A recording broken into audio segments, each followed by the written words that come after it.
2025 was our first full year of independent death battle after the Kickstarter, and they've put that money to good use with a very strong lineup of episodes. We've got 12 to discuss, mostly on a consistent level of quality. It's hard to compare directly to the 16 episode seasons, but I would say this is one of the show's better years. The lower total is due to the longer waiting periods while episodes are given more time in the oven, which I'm sure some fans have felt a lot more, but I really haven't minded them. Taking a step back from death battle videos and working on other things has helped the time between releases pass by much quicker, and has meant that I haven't felt nearly as burned out on it as I've gotten in the past. I'm refreshed and ready to get into ranking this delightful dozen. One last thing I should say before we start is that the music tracks won't be discussed in this video. I had initially intended to make a little intermission at the midpoint to rank all of those, but this script got way longer than I planned by the time I got to that point. So I thought making a smaller separate upload out of that intermission would be better for this video's pacing.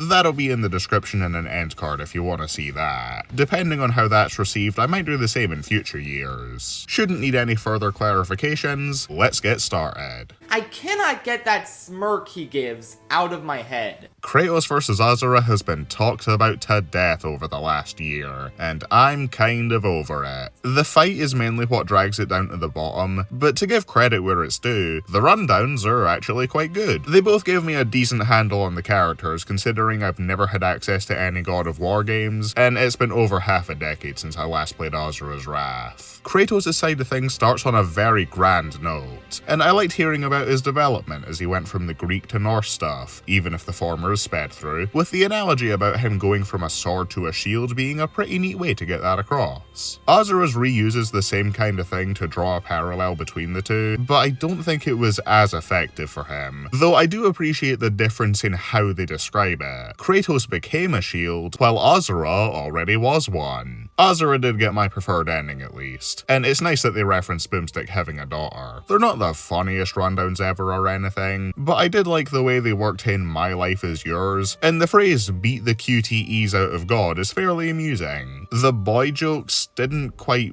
bother me, though it's a bit of a shame that Atreus never gets properly addressed by name because of them. Despite this being one of the episodes this year to not reference Dragon Ball directly, I still got flashbacks to the universe shockwaves. I can't escape it. This is probably DJ's weakest editing outing for Death Battle off the top of my head. I think that more shows how high he set the bar, because his work here is still really good and surpasses about any episode prior to season 8.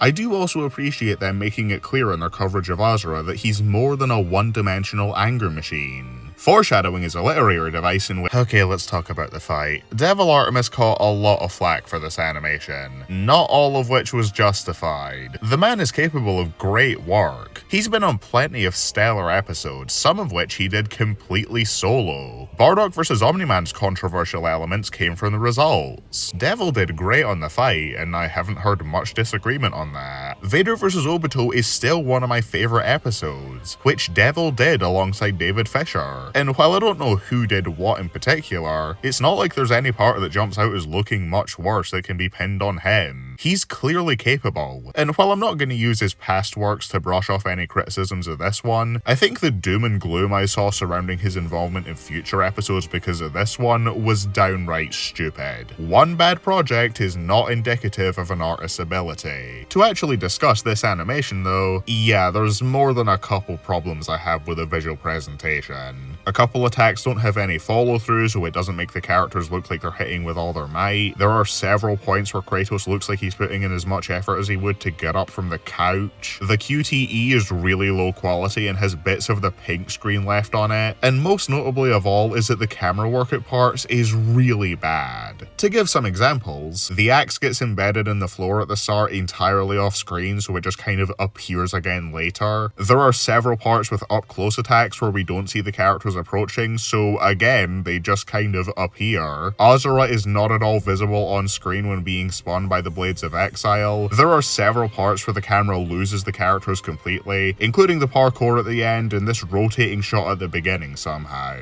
It's pretty consistently not great.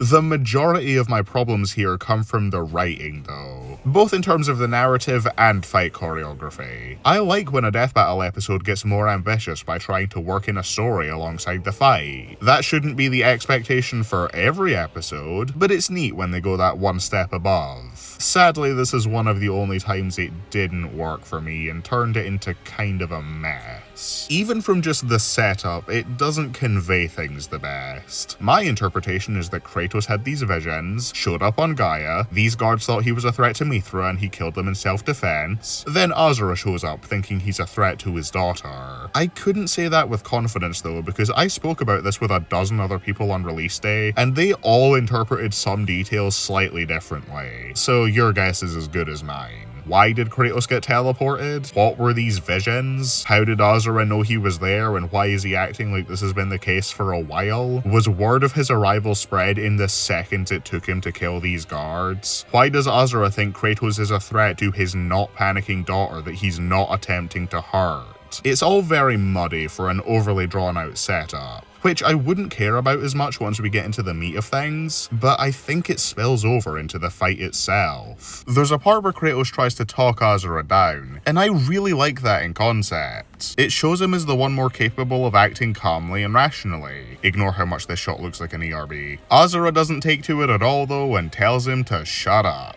which is apparently grounds for Kratos to abandon the pacifist approach altogether. After this, Azura eats absolute shit and sees Mithra crying, which really sets him off. For an episode that wanted to portray him as more than a one-dimensional rage monster, it's not putting its best foot forward by having him pick a fight, ignore when Kratos tries to defuse it, then getting angry because Kratos supposedly made his daughter cry despite not instigating any of it. A complete waste of Chris Guerrero's great delivery of the "you made her cry" line. Also, since when was Mithra back? I thought she left. And it all ends with the big emotional tearjerker, which falls entirely flat for me. Azura telling Kratos he was never a monster just doesn't work when all he's done is whine the whole fight, refusing to listen to any reason. Any other time Death Battle have attempted an emotional moment, it's felt justified in context. Jonathan was trying to free Tanjiro from what he thought was mind control, only killing Tanjiro when he went too far after receiving a near-fatal blow himself. Magneto defended himself from Tetsuo instigating the fight, then only killed him as an act of mercy when he saw the pain he was in. Obito got to see a reflection of himself and how Vader lost his humanity, and gave him a glimpse of his dream life to put him at peace before ending things. Saitama got emotional over receiving the fight he always wanted. These all work because their episodes earn these moments by setting them up well and having them make sense. Kratos vs. Azura doesn't at all. It feels forced and overindulgent. Believe it or not, that's not my biggest problem with Azura in the fight. It's kind of insane how much worse he performs as the fight progresses, doing less and less with each passing transformation. The opening is fine. He holds his own, and I admittedly do like the grapple which makes the structure around him collapse. Six-armed Vajra Azura gets a decent combo that feels very fast, only for it to not do anything. Kratos walks it off super easily. The Thousand Arms mode gets no-sold in one shot, and most disappointingly of all, the last two forms job horrendously despite their cool entrances. Berserker Azura explodes onto the scene with a contextually stupid but raw-sounding line, takes them away from Gaia, which was the one good change from the storyboard since it means Azura isn't gonna destroy the planet his daughter is on. He's made a great first impression. Then he burns off his own extra arms, gets frozen, and Kratos knocks him over the horizon with one punch. This is apparently grounds for him to shout, "This is not my end." What? Nobody thought it was. Not one person would have bought that singular punch as a fake-out death for a second. How did they make a line this awesome in theory, even lamer in execution than Unicron's corny "finally I've won"? Oh, but don't you worry, it gets worse. I mean, it gets better, but soon gets so much worse. The build-up to Azura the Destructor is fantastic. The glow in the distance and Kratos' shocked expression give this a sense of awe. adding much more gravitas to the reveal of the form.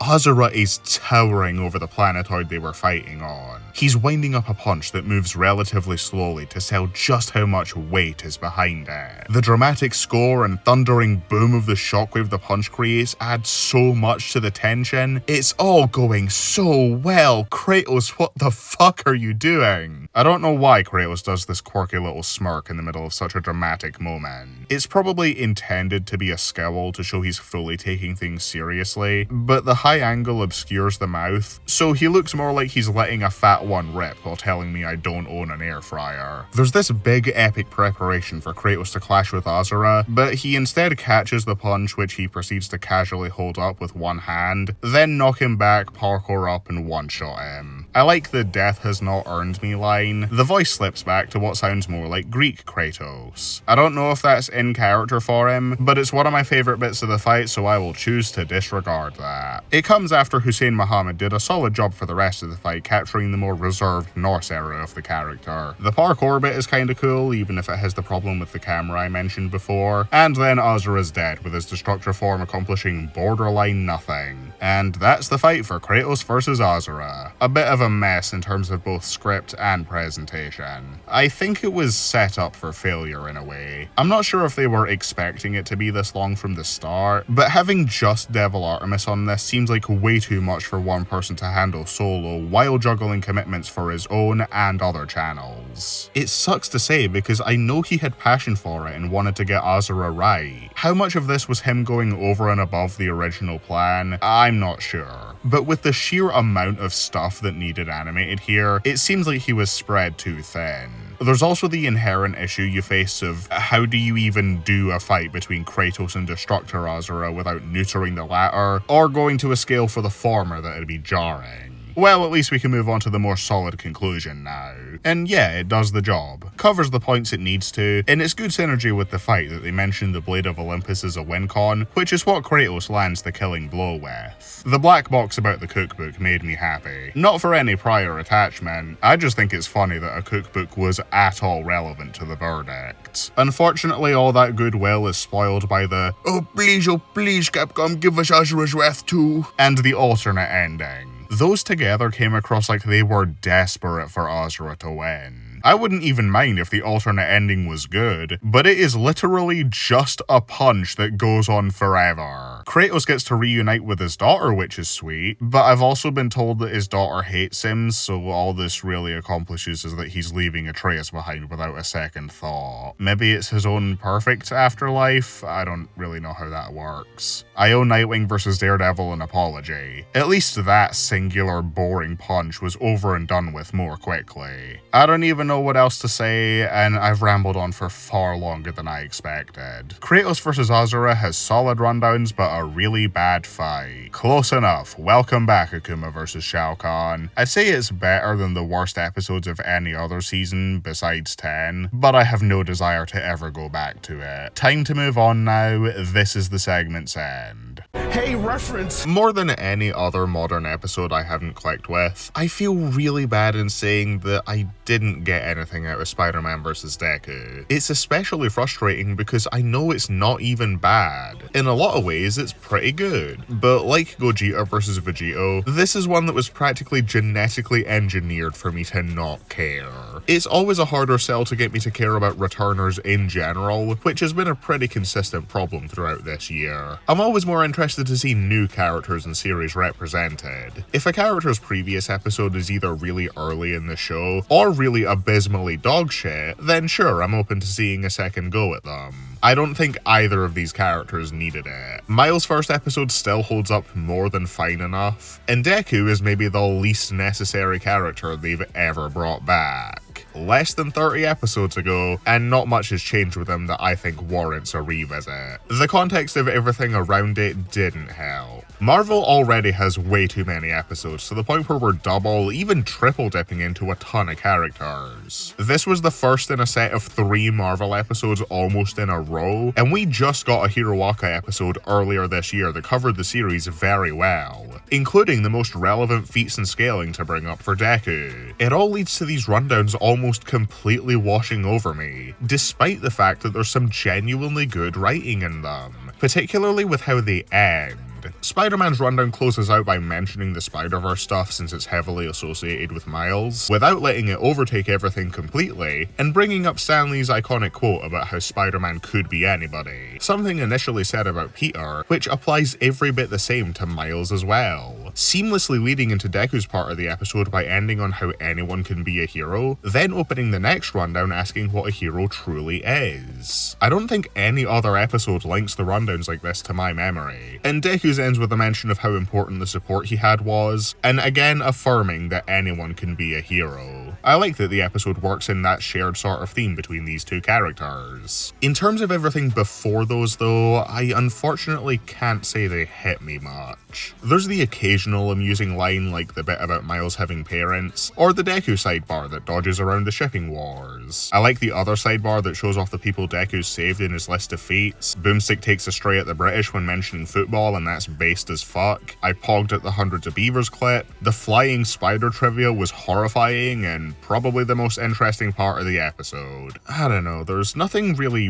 wrong with these rundowns. They do what they need to and there's clearly passion behind it. From my own viewing experience though, there comes a point where you can only do so much to enhance a pair of rundowns where on the most baseline fundamental level, I have next to no interest in the topic being discussed. Deku had it worse because all the big versus stuff was covered very recently with Shigaraki, which executed it alongside much more compelling story coverage. At the very least, Miles did have the radar sense, vibranium suit and sword as new topics to discuss for the fight, whereas Deku was stuck with the same power set I already didn't find interesting before. I would have been all for him getting 2 episodes if one was where he still had to worry about the recoil of One for All, but they're both at a point in the series where he's mastered it, and I find most of his other quirks really boring. The lack of enthusiasm Wiz has over the smokescreen doesn't land as a joke for me when I share that feeling towards the rest of Midoriya's kit. My interest perks up at the ending for each rundown and the editing is obviously great. I particularly like that bit showing everyone lending Deku their support, they're just not for me. Thankfully with the fight there's a bit more for me to say beyond this is good but I didn't care.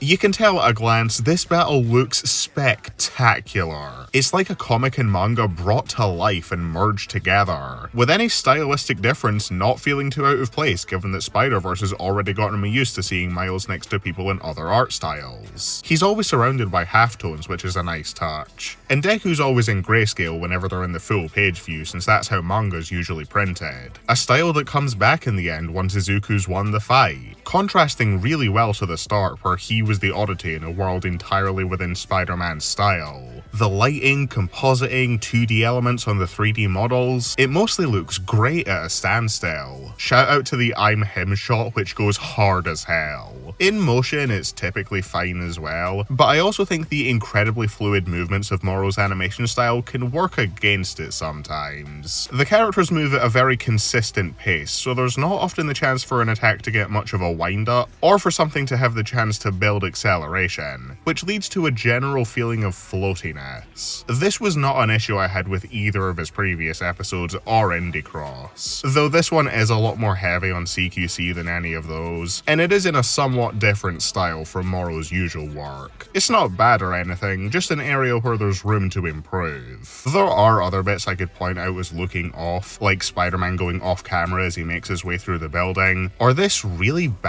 looking bit where Deku gets stuck in the web, and it looks like it's overlaid on top of him rather than something he's making contact with. But there's not much point in that. The visuals are the source of most of my praises for this fight and very few of its weaknesses. The reason I struggle to say I enjoyed it is because there's not much that happens I find all that exciting. It's 2 power sets clashing that I've seen before and doesn't do a ton to build upon them. Midoriya's last episode didn't utilize the drawbacks of full power One for All, which this episode doesn't even try either. Miles' sword comes out, which is new from his last episode, only for it to not do anything and disappear so quickly that I didn't even register it was there.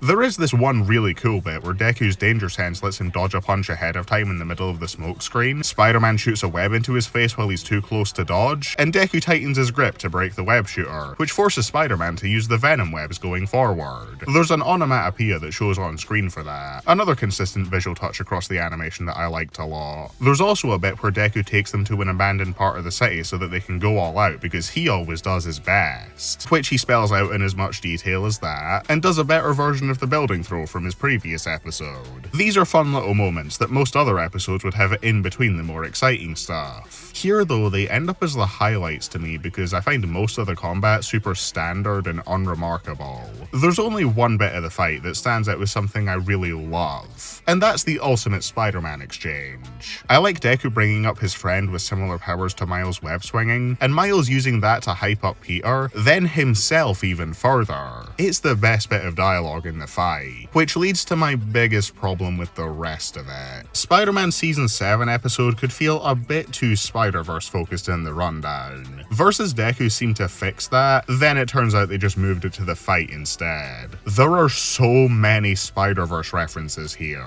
Don't watch the mouth, watch the hands. Let's do this one more time. I gotta do my own thing. Leap of faith, except in Spanish this time. They reference the leap of faith shot and Miles getting flung with the text following him. Even outside of Spider-Verse, they have the web sling shot which Peter's episode did. Deku quotes All Might's shock absorption line against Nomu. He says he'll do his best, though admittedly in that last one's case, I think it's fine and makes sense why he'd announced to Miles that they can go all out in an overly explainy way. Point being, any one of these would be fine on their own, but there's so many of them in a relatively short fight that they get kind of exhausting after a while. I love a good reference line as much as the next guy when they feel natural in context or put their own unique spin on it, but this is just kind of doing them as they were already, and it makes them collectively much weaker with how excessive they feel. Something made all the more frustrating because of how great the non-reference dialogue is. I mentioned that one exchange that I love, and I even like Spider-Man complimenting Deku's skills. I know I would have popped off for that awesome looking upside down shot if they were more reserved beforehand, but by that point it just made me go, oh, another one. I'm not too huge on the death either. The punch clash is fine, everything after is a bit of a miss for me. I get what the intention is. Izuku freezes Miles with gear shift, then does the overhaul punch because reference again, the vibranium suit overloads and Spider-Man dies in the explosion. I just don't think it works as well visually when Miles is a much smaller target than Overhaul that some of the punches miss, and it looks a little goofy when he's floating completely static as the color gets punched out of him and Deku's shocked because he killed him by complete accident.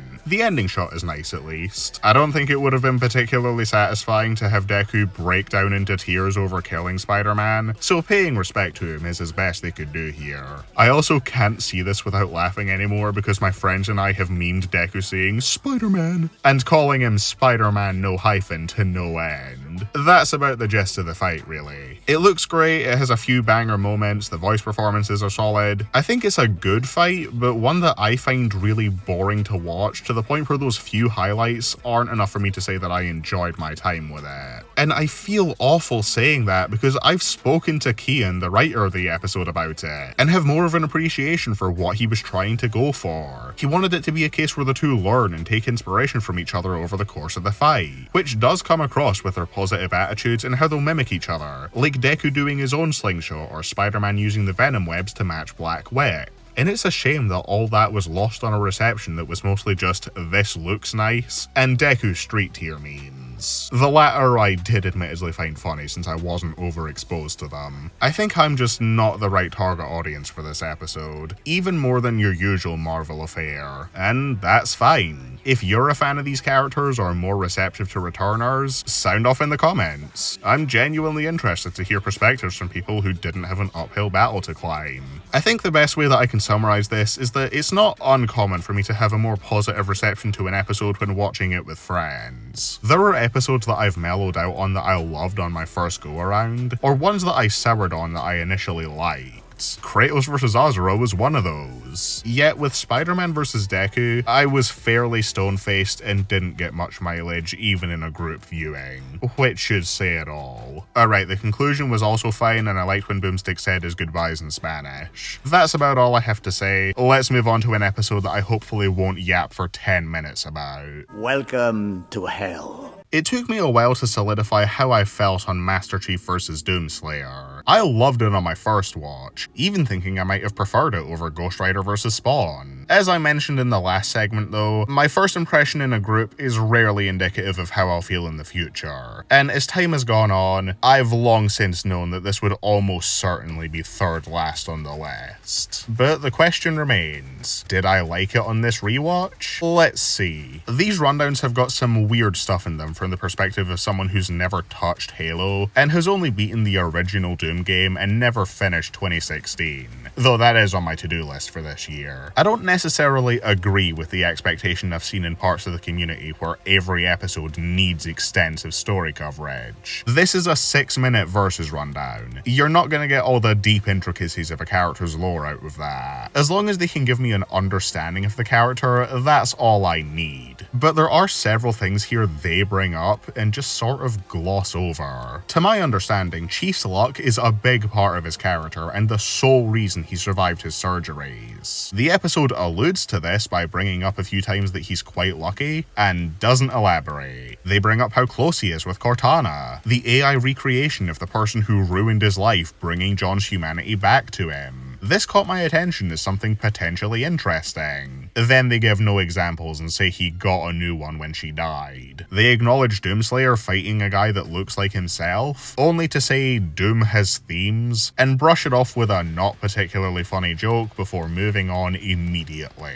I'm not against the rundown being focused on hype moments and aura, especially for characters like these where I'm told a lot of their deeper story is in subtext and supplementary media. At the same time though, acknowledging these interesting topics of discussion only to give no examples of anything and change the subject feels like I'm being bait and switched several times. There are other oddities as well, like how they try to make the stats seem closer than they are, which I appreciate for the sake of not feeding Chief completely to the wolves, except they still bring up Slayer fought the creator of existence, and again do not elaborate. Not the only weird versus thing in the rundowns when Chief has his 60 mph running speed and atmospheric re-entry brought up after the nuke and laser dodging. Chiefs also has this presupposing of being a fan of the character, which isn't as prominent or annoying as I've heard it made out to be, but hearing lines like, "You know everyone goes for the sword," or "That's when we all learned how cool Chief is," means nothing to me. I also hate to say it, but the weapon listing stuff isn't anywhere near as fun as the Season 1 counterpart. It's all still done fine here. Ending Chief's initial list on the pistol is a weird step back in scale, but I can piece together from context clues that Halo's pistol was crazy overpowered. Slayer's escalates much more naturally and gets to go more rapid fire, yet pales in comparison to the infectiously enthusiastic gushing Boomstick does in the old rundown. It felt like he was having a lot more fun there, which made it more fun to watch in turn. I've complained a lot, but I wouldn't say I dislike these rundowns at all. They've got some fun bits like Slayer's family history, amusing edits like the bull and elephant gags, and some of their story coverage is quite gripping. I was pretty interested in Chief's horrifically fucked up origin story, and I like how Slayer's entire rundown flows. Going from his origin to his weaponry he uses to kill demons, to all the places he's killed demons and how it changed them, to his time away and how the power balance shifted when the demon showed up there. The way they bring up the name change from Doom Guy to Doom Slayer is also pretty sick. Going into the Crucible after that makes sense since it's the most recent addition to his arsenal. The .666 multiplier was fun and I cheered for kilowatt hours. I'd also say Chief's rundown paces parts of itself well by leading his most impressive set of weaponry into his most impressive feats, and the ending line goes quite hard. I wouldn't say I loved either rundown at all, they are on the weaker end of this year, but Chief's is generally fine enough, and Doomslayer's is decently fun with more consistently solid jokes, even if the cut for where the Boomstick plush ad was is still very obvious without looking for it. The fight is easy to split into two distinct segments, the space station scuffle and the hell brawl. I don't think either is bad, doesn't mean I don't have a definite preference between them. The first half is pretty damn good. Once you get past the setup, which does the job, even if it could have served to have a bit more to justify Slayer immediately going on the attack, like using Chief's demon alias or something, the combat here is super fluid and fairly well thought out. Slayer is portrayed as this hulking, unstoppable behemoth, easily taking any advantage when it comes to brute strength. He outmuscles Chief in any direct clash, catches the forklift, retaliates immediately to the pistol shot. He's an absolute unit, and it doesn't seem like anything can keep him down. And they impressively have Chief keep up with him in this context without diminishing either of them. While Slayer is given the experience edge in the conclusion, Chief is the one that's made out to be the more tactically thinking fighter, which he gets to show off. He moves much smarter, deflecting Slayer's hits, using him for leverage in their clashes, firing a grenade behind himself so he gets pushed forward by the blast, countering the chain gun fire with grenades, analysing his surroundings and picking up any weaponry, weaponizing the forklift as a distraction to set up for the rocket launcher. He comes across as completely capable of holding his own when the odds are stacked against him. It's all animated very well with good camera work, and I like the POV shots. The second half isn't nearly as good, sadly. I like Chief getting to be unbothered by the shotgun blast and keep fighting, but get hit while he can't move in mid-air. Slayer catching his own rocket and throwing it back is a super cool reversal of what happened in their previous fight 14 years prior. Love how over-the-top anime inspired this is. And even if it didn't have a ton of build-up, the Spartan Laser vs BFG clash is a solid moment for both to bring out their literal big guns. Plenty of other moments here don't quite work for me. In concept, I love the idea of the two stopping to fight the same horde of demons. It's like the good version of the battle that took place at the zoo.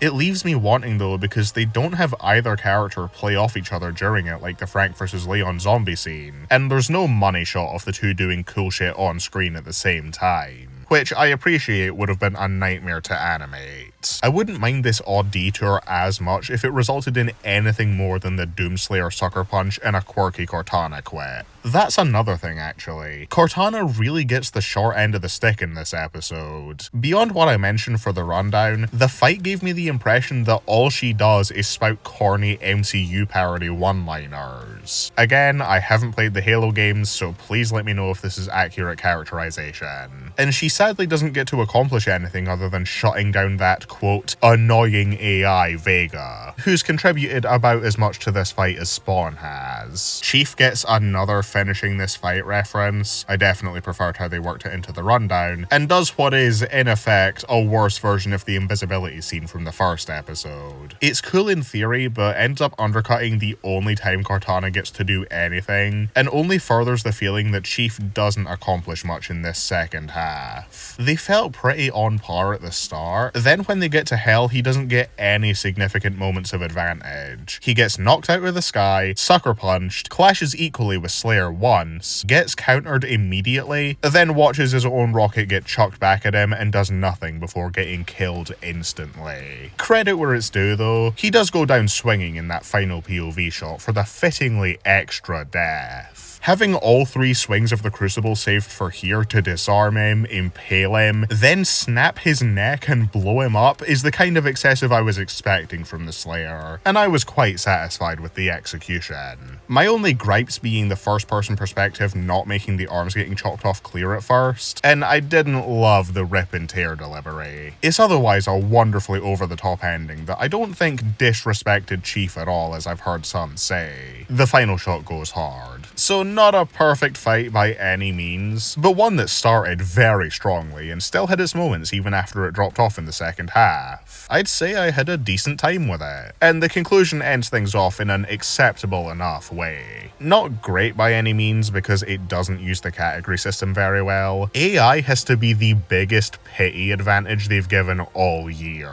Whatever, I'm not too fussed. They avoid the potential golden tree moment by giving you enough context for the explosion in Chief's rundown to infer the exceptional circumstances. Now that I've rewatched and had a chance to reevaluate Master Chief vs Doomslayer, I would say I enjoy it enough, just not nearly to the same extent as everything above it, because we're about to have the biggest gap between any two episodes on this list. And honestly, even though they're not really comparable because they're from two entirely different eras of the show, I would say that I get more enjoyment from the original Chief vs Doom guy. That one's got Boomstick's weapon fixation on full display, as well as more chances for both characters to show off with cool moments in spite of the slower pace and being restricted to a 2D plane. I'm still glad it got remade because some aspects of it did get a much needed glow up, but yeah, I wouldn't put it higher than third last here. No, don't say it. Radiation. Before it was delayed by a week, Hulk vs. Godzilla was supposed to release when I was headed back from my online friend group's annual meetup. I can't believe I didn't get to watch it for the first time in the airport at 360p on my phone like God intended. So this is a match I made it pretty clear I wasn't interested in because, like Spider-Man vs. Deku, I was actively disinterested in seeing either of these characters get another rundown. I didn't see much appeal in Godzilla getting analysed as a higher dimensional deity, and just the thought of a third Hulk rundown bored me out of my mind.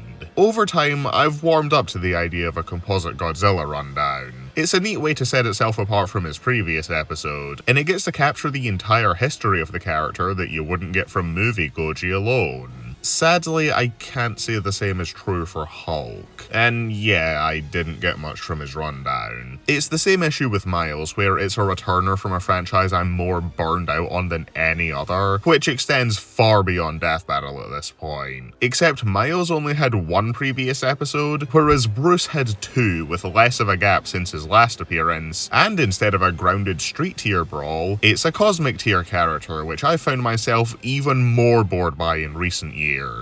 One of the biggest differences with this new Hulk rundown is just that number got bigger, which is not a positive for me. When I hear Hulk pulled tectonic plates together in Season 3, there is some level of relatable scale to that I can picture, so I find it a lot more exciting to hear about. When I hear, he shook the chains that bound eternity and shook infinite dimensions, you lose me completely. At least the universal sex feat was funny and not dime a dozen by that point. I don't care about the green door or the below place, or hearing about the same origins and powers that have already been covered once or twice before. I'll acknowledge though that even though the rundown was not something I found myself grabbed by, it is pretty well written and not a reflection of Ben's script that what he had to talk about was something that I inherently find boring. The Bruce Banner died line comes back in an unexpected payoff, which was pretty cool. It does introduce new powers and feats that Hulk's previous episodes didn't, and it still emphasizes the feats pretty well, though I do find it strange when that one list gets lower in scale with each passing one. More importantly, I really do like the additional focus on Banner here, bringing him up initially as a weakness, before later delving into his and Hulk's relationship, and what each of them brings to the table to support the other. They flow very well from the confusing nature of Gamma into how Bruce understands it, then into his more outlandish intelligence feats. It's all edited as well as you'd expect from a comic episode too. I love the edits to the text on the Gwenpool stuff. So that was good, if not really my thing. Then we get to Godzilla. I mean, I don't think I've watched any other death battle while wearing and holding merch of one of the combatants. You tell me how much you think I liked this. If you couldn't tell from my 45-minute video I made about him last year, I've grown to love this big dumb nuclear lizard, and he fittingly gets one of my favourite rundowns of the year.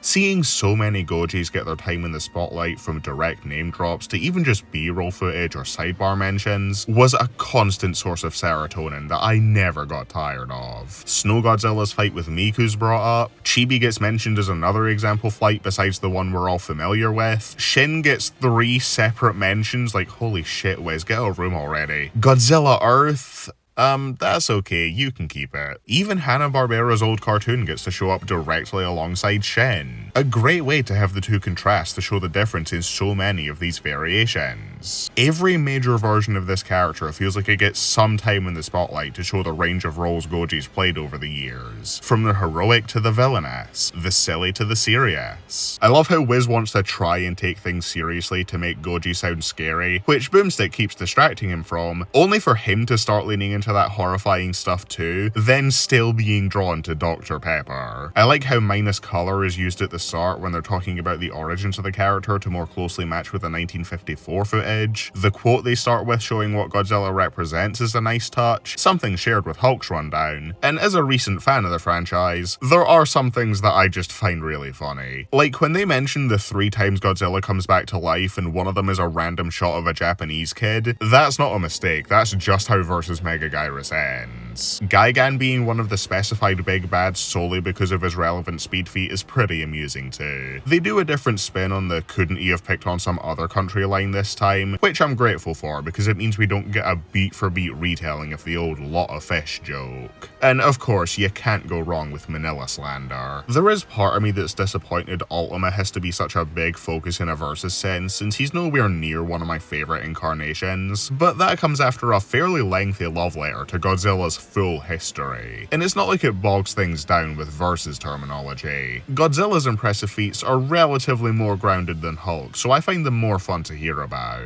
Then Ultima just has his general higher existence to cover rather than getting into a lengthy tirade about cosmology and dimensional tiering. Their coverage of it was digestible and not too heavy on versus brain rot, so all's good with me. The way they lead into it with the "how does Godzilla walk" speech is so fucking cool. Goji's rundown is wonderful, the easy highlight of the episode to me. So where does that leave the fight then? Well, one of the main things that let this match stand out was the size difference between the characters. Not a unique selling point anymore, but this is the first time to my memory that it's focused on for the whole fight, and I'd say it utilizes it quite well. Despite Hulk being well capable of overpowering a standard Godzilla like is said in the conclusion, they do a great job at making him feel massive. Him stomping on Hulk is a really good scene. I like that Hulk doesn't immediately push him off and has to really anchor himself and get in a good position first. Hulk climbing up his back is also cool. Love the use of the dorsal fins like part of a jungle gym, and it even works for comedic bits like shrugging off the cars being thrown at him. The camera work is pretty consistently good here, outside of Hulk dodging this step when it looked like the foot would have crushed him. I'm also not sure if he was supposed to have snapped one of Godzilla's fins. The sound design makes it seem like that was intended, but I'm not too sure. I quickly forget about those nitpicks when Hulk grabs Godzilla by the snout and bends his entire head backwards, snapping it with the tongue left hanging out. It's one of the grossest things to happen on Death Battle in a while. Big fan of that. What comes after, not so much. The build up to the atomic breath is admittedly great. I remembered them just doing the -1 scene directly, which is not a comparison they want to be drawing to themselves, but actually they do enough to set it apart with the lead up. Godzilla glowing in the night and fixing his broken face in the process. This bit is cool. The beam itself is not. He fires it directly above Hulk, who I guess gets caught by the shockwave, but with how close he was, this does not sell the beam being a direct hit. And I don't care for the World Breaker transformation very much. I unfortunately wasn't into some of Blythe Malin's deliveries in the fight, this line being one of them. Not helped by it being an inherently unintimidating thing for Hulk to say, doubly not helped by how unappealing I find his rival's design. The bulkier shoulders, smaller head, and dumb haircut make him look goofy in a way that I don't really like. Things do thankfully pick up again right after. They sell Hulk's newfound power from the radiation he absorbed by having him knock Godzilla's head clean off in a single punch. Then getting on him and damn near knocking him over if he didn't rebound with his back shot. Goji's regeneration gets to be shown off even more effectively here, and I like the nuclear pulse being used as a get-off-me tool. What follows it is probably my favourite part of the fight.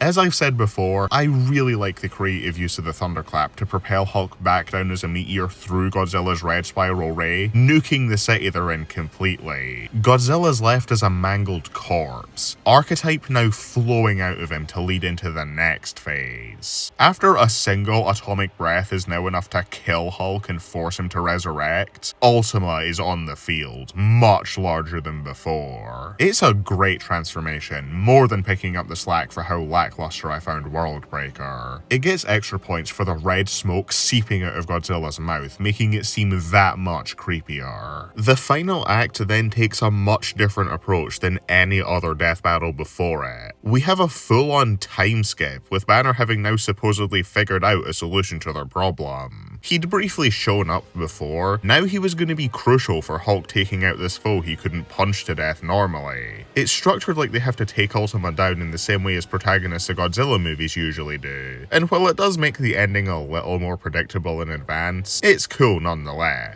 All of Ultima's kills on Hulk are unfortunately off-screen, so it can feel like he doesn't get to do much, but the kills are still happening. As we see in Bruce's flashback montage, Hulk is continuously failing and being killed, having to break through the green door turned red every time, which is a nice touch. Banner's monologue here is great at making Ultima and Archetype out to be mind-bending, unfathomable problems to solve, but he's still confident that he can get it done through trial and error. The final run-up to Ultima is awesome, the camera work is exciting, and having the atomic breath fired at Hulk from multiple angles with Shin's tailbeam made me so happy to see. Although I wouldn't say this is one of my favourite fights narratively, since it does become very Hulk-centric towards the end, with Godzilla becoming the obstacle to defeat, and other episodes balance their storytelling with combat all the way through, it's still a great climax and ending to what was already a really good fight. As much as I wasn't receptive to Hulk coming back and still don't find him too interesting, the effort to set his 3 episodes apart is appreciated. You've got the hype moments and aura-focused one, the high-scale destruction-focused one, and the narrative-focused one, all justifying their separate existence to some degree. The only other gripes I have to bring up are small things, like not being huge on the deliveries for the how does it work interaction, and thinking Hulk bouncing off this building at the start looks kinda bad since he should have been tossed right through. Not worth drawing this segment out any longer though, let's get to that conclusion. Yeah, it shockingly managed to grab me thanks to how close it ended up. Both were so cosmically broken that neither could kill the other, until Banner came into play and was able to use his smarts to figure out how to reach Ultima. They do a fantastic job making something easy to grasp out of a match that's as potentially confusing as this. I like the visualization of the cosmologies, and the focus on Banner in general this episode is something I really appreciate, even declaring him the winner in the end.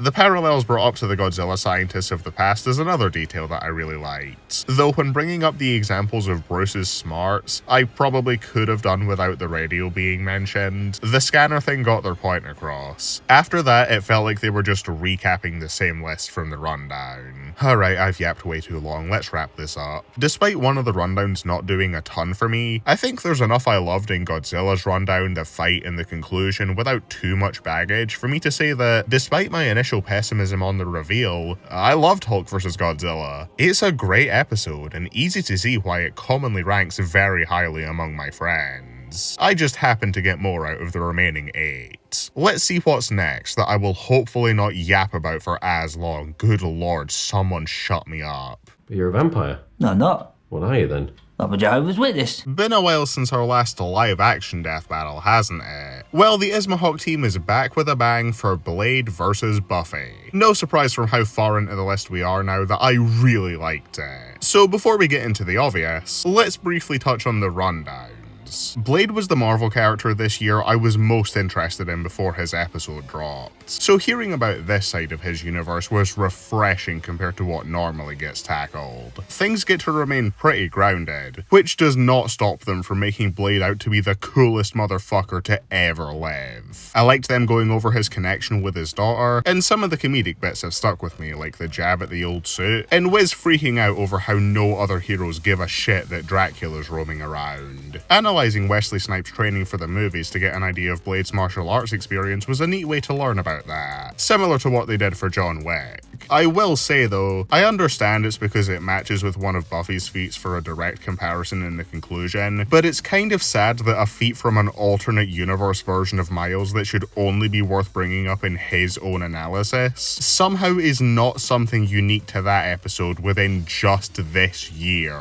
Can't even get one thing to itself. Were there seriously no other street tier feats that could have been mentioned? Buffy's was naturally of a lot more interest to me given that her show is completely uncharted territory for Death Battle. I haven't seen the show, but I would like to at some point because what they go over here really captured me. Her trauma over the memories of the previous Slayer's deaths, how her own death and revival shattered her, and how she now has people to share her burden with. It all seems very cool, and I'm sure I would have started watching it already if it wasn't over 100 episodes. Beyond the drama though, it does get across the cheesy fun that I know is the main gist of Buffy, and leads to Wiz and Boomstick's commentary being similarly fun to hear. The obvious disdain for Xander at the start is quite funny, and they save the potentially dire glory hole joke with Boomstick realizing he made it at an inappropriate time. The novels aren't as huge of a focus as they were hyped up to be, but they did still get worked in, with plenty of quotes scattered around that were relevant to the match. The editing was expectedly great as well. Blades obviously had more chance to shine by virtue of being more focused on comics, but Buffy's holds its own just fine. The only bit I didn't care for there was the constant cutting back to Buffy's title card at the start. Otherwise, Max cooked in every regard. Speaking of cooking, oh boy, that fight. Is it safe to say this has arguably the highest production value of any death battle? The sets look phenomenal, and all the vampire extras make this club feel lived unlived. They make it feel like a place vampires actually hang around in rather than some random place the two happen to show up. I really love everything that happens before the fight. It's so lengthy and full of cool shit that it's basically an entire death battle in and of itself. Blade definitely has more chances to stand out here, but man do all his actions stand out. His little grin, catching Buffy's arrow to use as his own melee weapon, suplexing this vampire through a table, having the time of his life, until he gets bored and nukes them all with a light grenade. Amazing opener for him. Buffy feels very secondary here, but her fighting ain't bad either. It's cool how the Horde gives the two a chance to use the anti-vampire weaponry they couldn't use on each other. I also like the vampire leader monologue given by, holy shit, Mari Smosh Games? That's maybe the most unexpected crossover death battles done with someone who I knew beforehand. The other extras are plenty memorable as well. Liam will always have that gift to his name. DJ Ben aura farms in his 2 shots arguably more than Buffy does for the entire fight, and I like the guy that stops Blade and immediately realizes his mistake. Once all this is done, Blade kills the human girl before she can finish becoming a vampire. Buffy misunderstands this because she's still stunned from the light grenade. Pretty natural lead into the two fighting. In most cases, a longer setup would mean cutting into our fight time. Ismahawk is a different case. We don't get to see them too often, so when they show up, they are making the most of it. Even once you take everything beforehand out of the equation, the battle is one of the season's longest and makes full use of it for tons of awesome action. Admittedly, I don't have a ton to say about a lot of it besides this is sick as hell. Fiction is great as Blade. His voice is higher pitched than I'm used to expecting with the character, though it's only a problem for his first line, and after that I'm used to it. I can't really fault it in the same way I would for a voice role in animation since there's more to it here. The voice is arguably the least important part given how little dialogue there is. More crucial is the look and the action. I don't think I've seen a version of Blade with this hairstyle before, but the excellent costume and cool demeanor sell me on this still being the same character. Just Fiction's own take on him. Considering Mayor Mulrooney seems to be in a similar boat with Buffy, I think that's fine. She does really well too, selling all of Buffy's physical struggles and jokey demeanor when needed. Though by nature of the difference in the characters they play, she doesn't have the same effortless aura that Blade exudes in every scene.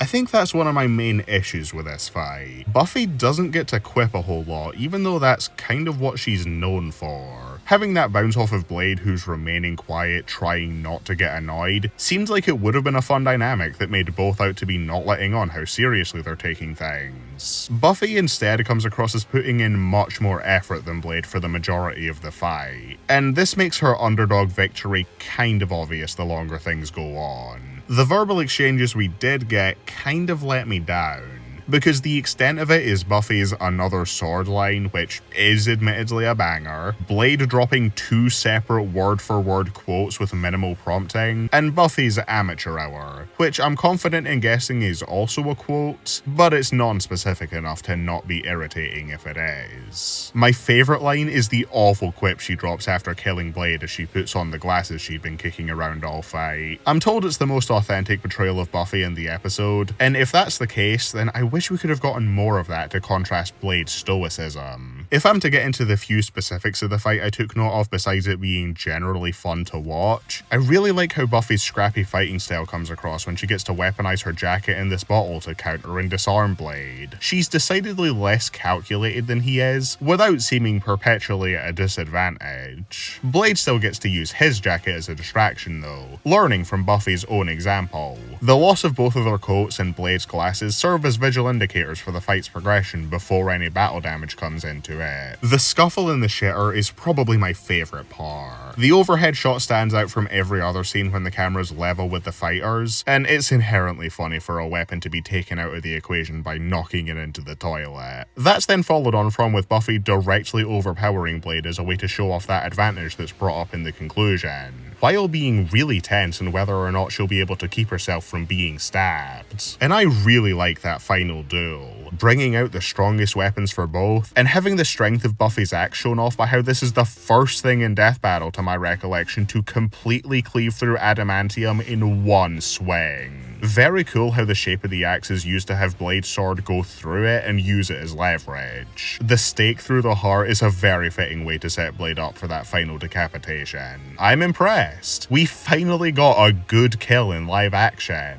I still have a couple problems that stop it from excelling though. I mentioned how obvious Buffy's underdog victory became the longer things went on, and by the point of her limping around from the breathing gun bullet while Blade remained in good condition, it was pretty well telegraphed long before the killing blow was landed. Another general issue with the fight is the kind of excessive use of slow motion in some parts. Not sure if that's accurate to either character, but it meant the already predictable finale got dragged out a little longer than was necessary. This last point is minor, but Blade goes from reacting to the slice to his head having already fallen off between shots, so it's not as seamlessly edited as it could have been. Despite those flaws though, it's a really good kill with a fitting amount of blood. If I'm being honest, comparing this with Red Hood vs Winter Soldier solely through the lens of when the fight starts up to right before the kill, I preferred that one. The sets and costumes were similarly excellent, except that one had standout moments I liked even more with fewer issues. As an overall episode, however, Blade vs Buffy I'd say pulls ahead since the analyses are far stronger, the setup has more going for it, the kill is actually good, and the conclusion doesn't actively smear shit over itself. Oh yeah, the conclusion's pretty good. Doesn't synergize with the fight as well as some others. Like, I did not get the impression of Buffy being more skilled at all, but it did convince me of Buffy's win by using similarly comparable feats, not saying the numbers out loud to not diminish everything that was talked about after stats, and even has a corner box saying that the breathing gun might not work on Buffy, so there's no lingering feeling that she might have keeled over and died right after Blade did. I also like the surprising trivia about how she was in more comics.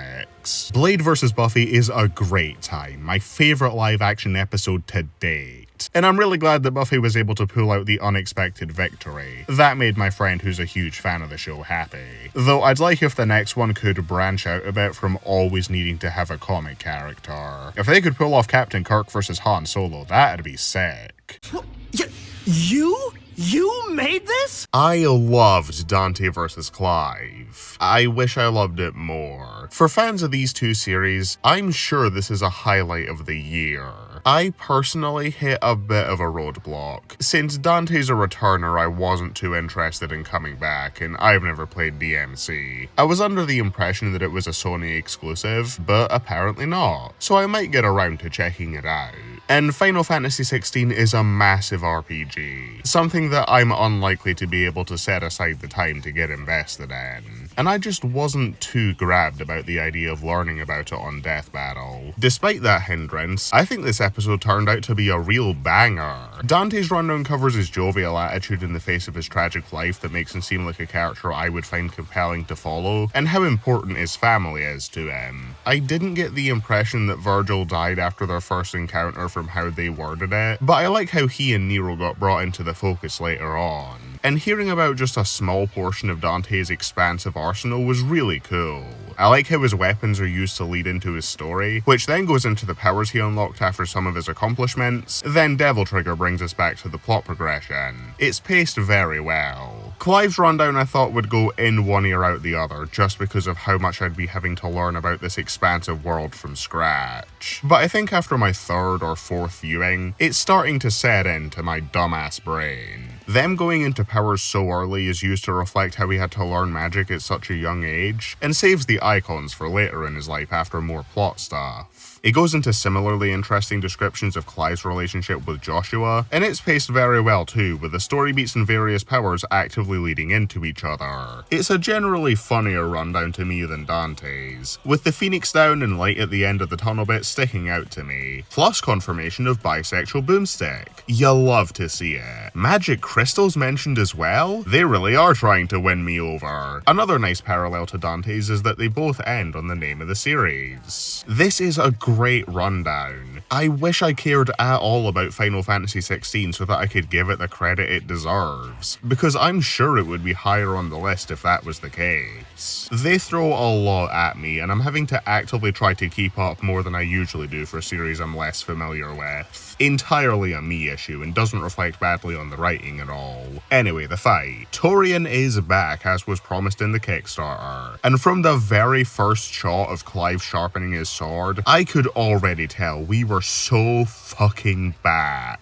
Obviously this wasn't a solo job, Torian has a team helping him and they deserve as much credit. Though with no idea who did which shots, I can't give specific compliments to specific people. But yeah, from the get-go this already moves unlike any other 3D fight we've had in ages. I don't know how the behind the scenes animation process usually goes or how much of mocap they normally make use of, but this is 100% that season 2 to 6 3D style, where every single motion is like I'm watching the movements of a real person captured and translated into the character model. I mean, yeah, no shit. It's snappy, fluid, dynamic, every positive adjective I could bring up to describe it moving like butter. No other 3D animation this year matches it. Ruby vs. Maka could for a while, but I don't think the latter portions quite keep that same momentum going. And naturally, in a fight as chaotic as Ash vs. Yugi with so many moving parts, it is not physically possible to have everything get that same level of fine-tuning. Dante vs. Clive simply doesn't let up.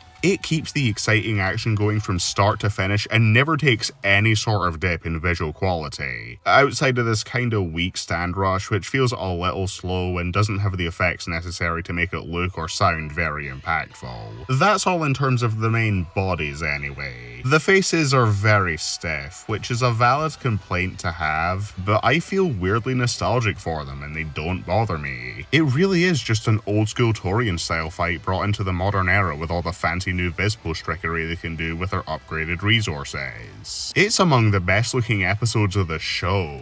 The effects and backgrounds are stunning.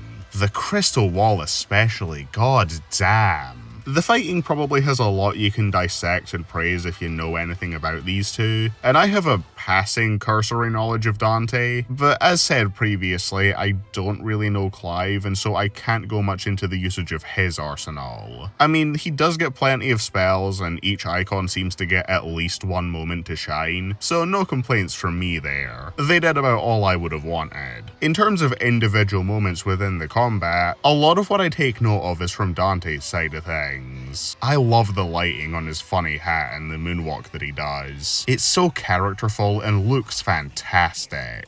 Doppelganger also allows for more weapons to be used, and for one Dante to set Clive up as the other fires from a distance. The transition into the pole dance thing is a little bit jarring, but the scene is so fun with him swapping between the pole and nunchucks that I don't find myself too bothered. We also get a few reference shots with him. This slash appears to be calling back to him killing Virgil. I'm gonna assume he just regenerated quickly because I don't know why he doesn't react. And look, funny raindrop scene. I wish they calculated both their speed and raindrops, that would have been so peak. I also don't know if this is an intentional callback, but Dante's Quicksilver style getting cancelled by Clive's time slow is a fun way of reversing when he did the same thing to Bayonetta's Witch Time. Dante in general is quite entertaining here. I love his goofier animations to get across that even in a fight where he's putting that effort in, he's still not taking things too seriously. Smokey is a pretty fitting name for him to give Clive, since the perfectly concise setup gets across that Dante knows exactly one thing about his opponent, and that thing is not his real name.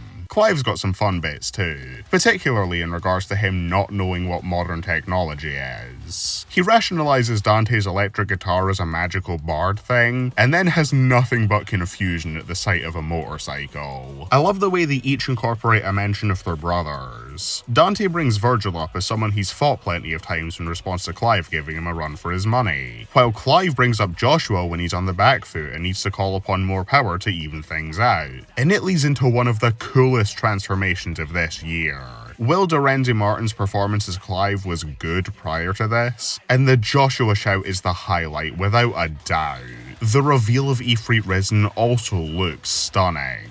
And although Sin Devil Trigger Dante feels completely incidental coming right after, it looks sick in its own right while referencing a shot of Mundus. Their following Superform clash is really cool.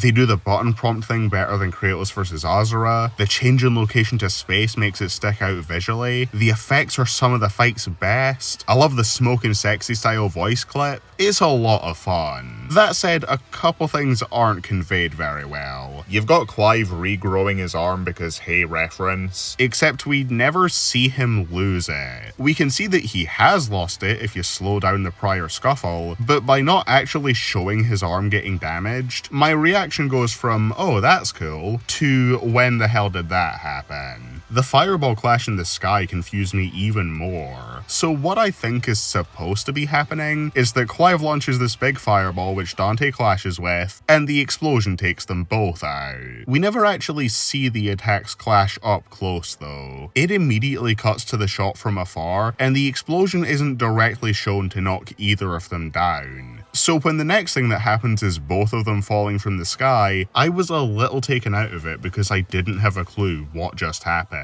I do like the death though. Both are on their last leg, so it doesn't telegraph anything too badly. I like the jackpot here more than how Dante used it back in season 3, and he gets one of the more detailed disintegration deaths. Clive's response saying how God will be nothing compared to this fight is a really cool way to pay respect to how tough of a foe Dante was. And that final look over the battlefield is just incredible. Everything is so high fidelity. I really hope this segment of the video will be able to render properly. When I watched it in a streaming room with my friends, it could barely keep up. It was especially bad once they got to space. We got to see that shit in glorious 8p. Conclusion's also quite good, from the perspective of an outsider anyway. I know it's frequently argued against. I'm not here to comment on accuracy or how they should have gone into cosmology or whatever. They get the points across. Both vaguely upscale from similar feats in a way that doesn't give either the edge. Both have powers that one-up the other. The deciding factor was who could maintain their super form longer. It was indeed an extremely close match.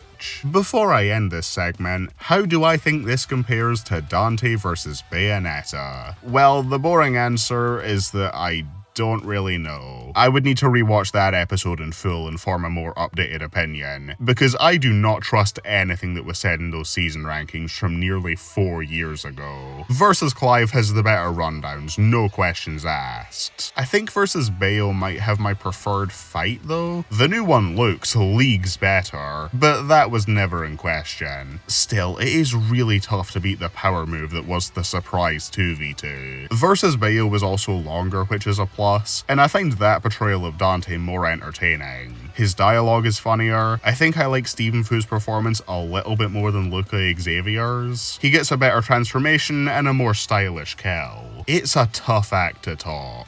What I do know for certain is that there are 6 episodes here I prefer to either Dante outing. Time to finally get into the top half. Whoa! Skips is gonna be so surprised! Ghost Rider vs. Spawn is easily my favourite Marvel episode we've had in quite some time. Post Magneto vs. Tetsuo, I don't think any of the others are quite on this level for me. Weirdly enough, I don't think Johnny's paying the returner tax half as much as Hulk or Spider-Man were. Yeah, he's also been on before in an episode that I liked, not too long before Miles, but he's a character I'm a lot more interested in. And this match has been one I've wanted since long before he fought Lobo. Helps that his rundown is just really damn good. It flows very well between story, powers, and stats. Johnny's origin leads into him getting the Ghost Rider powers, discussing those, and then building up to the penance there after mentioning the other riders, since that's an ability they share. The other effects of the ability then lead into the difference between Johnny and Zarathos, which they springboard off to talk more about the latter and his insane power. This then goes into comparing him to Mephisto, how they beat him, Johnny taking over Hell and getting the Damnation Stare. Then at the end it shows off Johnny getting corrupted, and then how Danny helped undo that after he had been brought up earlier.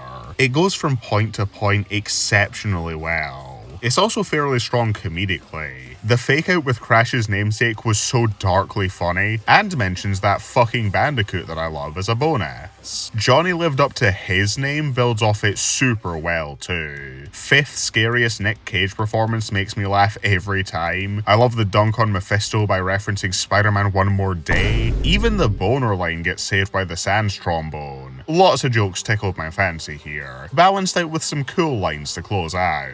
I really love them calling back to the man possessed line at the end, and that final line is maybe the hardest one of the year. I love Ghost Rider's rundown so much. Easily the most a Marvel analysis has captured me in the last 4 years. Yes, it has been that long since Magneto. Spawn's isn't quite as good for me, but it's still an absolute banger. They cover his story well from what little I know, and it does get some of my favourite edits of the episode. That one bit with the absurdly long list of powers is sold very well by all the stacked panels on screen. In general, Max's work here is great.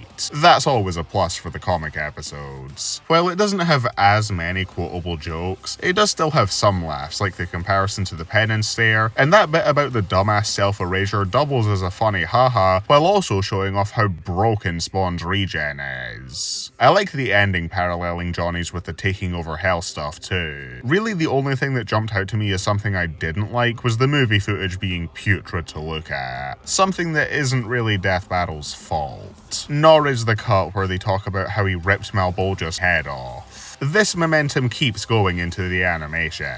It's going to be hard to break this down in any analytical way, because so much of it is hype moments and aura. Little embodies that better than the start, with that perfectly edgy monologue, and maybe some of the best lighting work in any sprite death battle. Johnny's flaming skull keeps him fully visible even in the dark of night, meanwhile Spawn is fully cloaked in shadow, only being briefly illuminated by the lightning strike.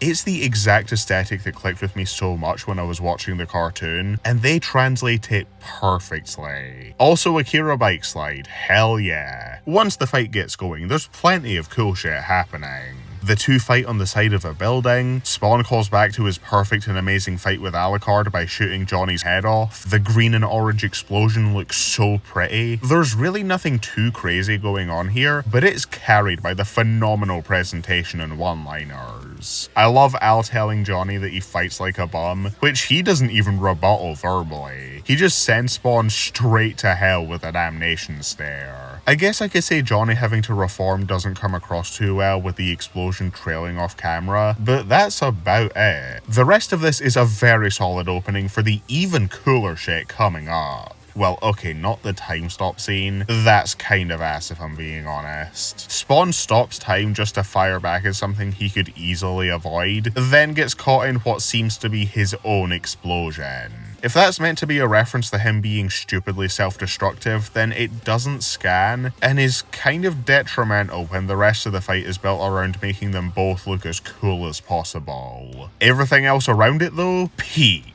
Spawn getting sent to hell, so his response is to just drag Johnny down with him, is made all the more exciting by the tolling bell and bring me back line in the song. We also get my favourite reference line of the year, and it's not even close. Welcome to hell, motherfucker is the perfect thing for Spawn to say when he takes the fight to his own domain, while quoting Keith David, who's the most iconic voice of the character. I'm gutted that they had to cut the final word from the YouTube release, but I don't hold that against the episode at all. It's there in spirit, like I can still hear its voice. This is only one of many awesome lines in the fight, the other two best ones accompanying the episode's transformations. Anyone who knows me knows the thing I was most looking forward to in this episode was more Stephen Kelly as Zarathos. close. He was phenomenal in his first outing for the 2 lines he got, which only left me wanting more. There's nothing here that quite matches the boiling piss fury of "you will all die" screaming, but it also didn't need to. Spawn isn't gonna rage bait him in the same way Lobo did, so it makes sense he'd have all the fiery power in his voice, with none of the targeted irritation. I love his use of Scorpion's "get over here" as a fun nod to the other iconic Flaming Skull guy, and of course, you can't beat his cold and blunt response to Spawn's "I'll be damned" with "yes you will."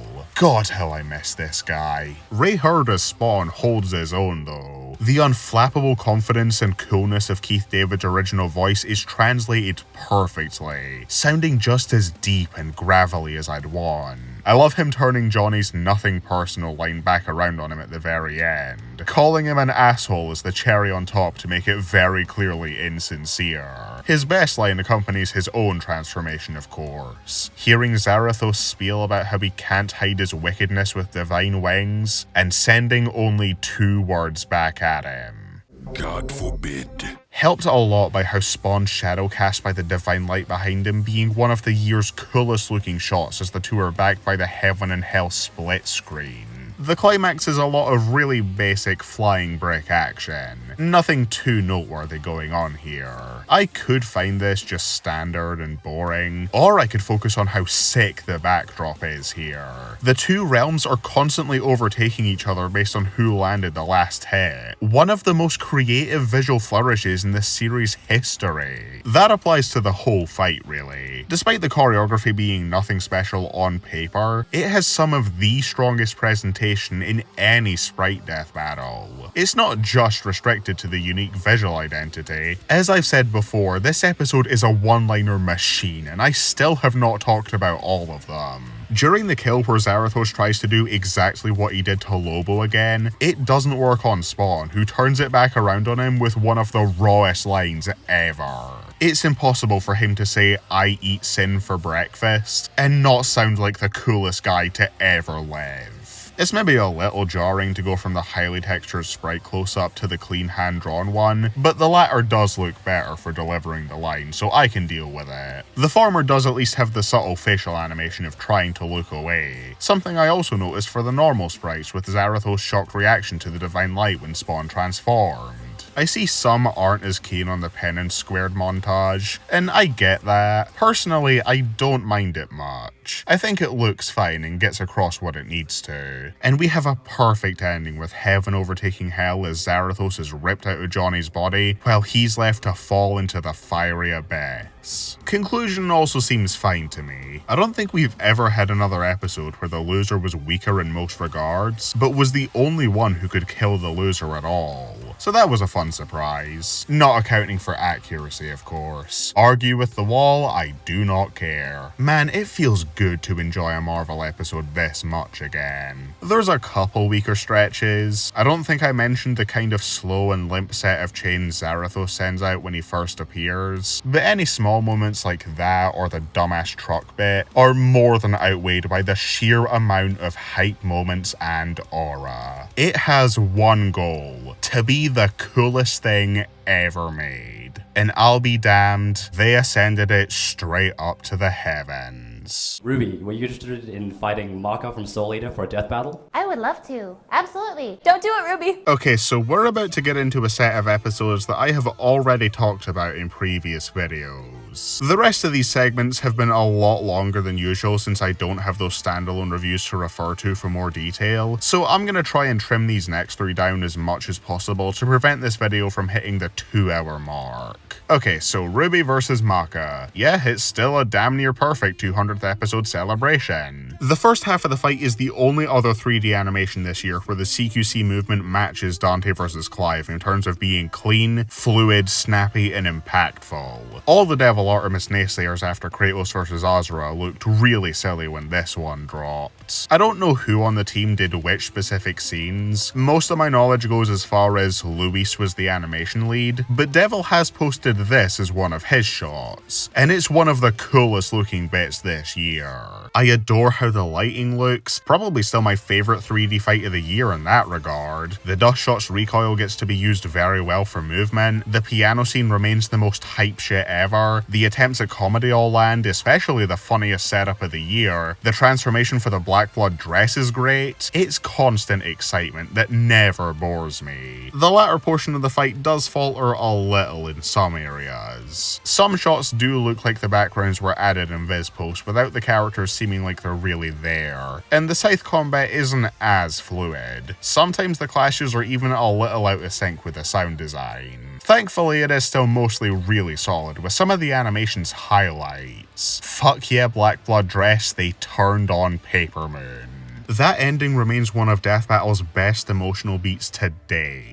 No other episode evokes the same kind of feeling for me as ending with the song's lyric, "I wish you could see me now," while Maka cradles Ruby's soul. Rest in peace, Monty. It's built up to perfectly as well with the Silver Eyes bit, another highlight in this set of episodes. I do wish the conclusion was structured a little differently, since strength makes the rest of the categories seem meaningless, but they get their points across even if Ruby is being very generously highballed. Getting skill to a feat that killed the guy that did it, and having a lot of benefit of the doubt granted for Silver Eyes working. The episode has tiny flaws, but there was a while after its release when I thought this would have been in the top 3, if not for the rundowns. Maka's is perfect, I have no notes. Great coverage of her and Soul's story in a way that got me interested, some of the show's best editing, funny jokes, it covers all the bases. Then there's Ruby's. It also has some funny lines and paces itself very well with how it switches between story and verses. A good rundown overall, that's the clear weakest link of the episode because of how it ends. All this build up to the conclusion of Ruby's arc, just to skim over her death and rebirth with the most dismissive,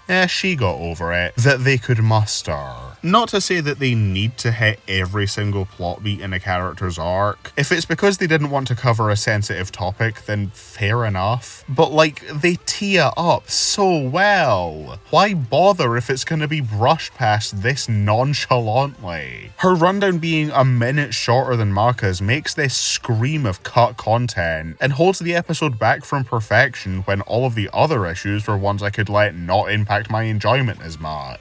I mentioned how Chief vs Slayer kept bringing up potentially interesting talking points only to not elaborate, and this is a worse instance of that than any of those since all of their prior story coverage seemed to be building up to this. If they got to cover Ruby's arc as well as they did Maka's, I could see this easily climbing up a few more spots. There was a point where I was able to ignore it for a while, but as time has gone on, it's bugged me more and more. Other than that one huge blunder, this is everything I could want from the Milestone episode paying tribute to their late friend. Everyone did a wonderful job and deserves to be proud of a project with this much passion behind it. I hope we're lucky enough to get to episode 300 and it can be something just as meaningful as this. His name is Soul Evans? I thought of this game where I'd have to touch you. Oh my god. The biggest surprise hit of the year has got to be Shigaraki vs Mahito. I could never have expected that this would turn out to be one of my all-time favorite episodes. If you told me in advance that Shigaraki would get one of the best death battle rundowns ever and end on the most emotionally impactful note of them all, I would have thought you were taking the piss. And yet, here we are. Mahito inherently has less to go over that hits hard in that same way, but it's still an excellent rundown that covers his existence and war of ideologies with Yuji in a way that always had me wanting to hear more. It's at least way funnier than Shigaraki's side of things, and the editing is god tier across the board. It says a lot that this is the clear weaker rundown here. They're both outstanding, and there's only so much that a couple stinker jokes can do to detract from that. that. Moro's animation is unsurprisingly excellent. I love the look of all the hand-drawn elements from him and the bits that were done by his sister, and it has a strong enough script that it doesn't need those visuals to carry it. The writing for both characters is very entertaining. Shigaraki's dorky, try-hard, edgelord cringe behaviour is something even Mahito takes note of as being really lame, while he's laughing maniacally and having the time of his life. Actually, I want to take a minute to address a criticism of the episode that I just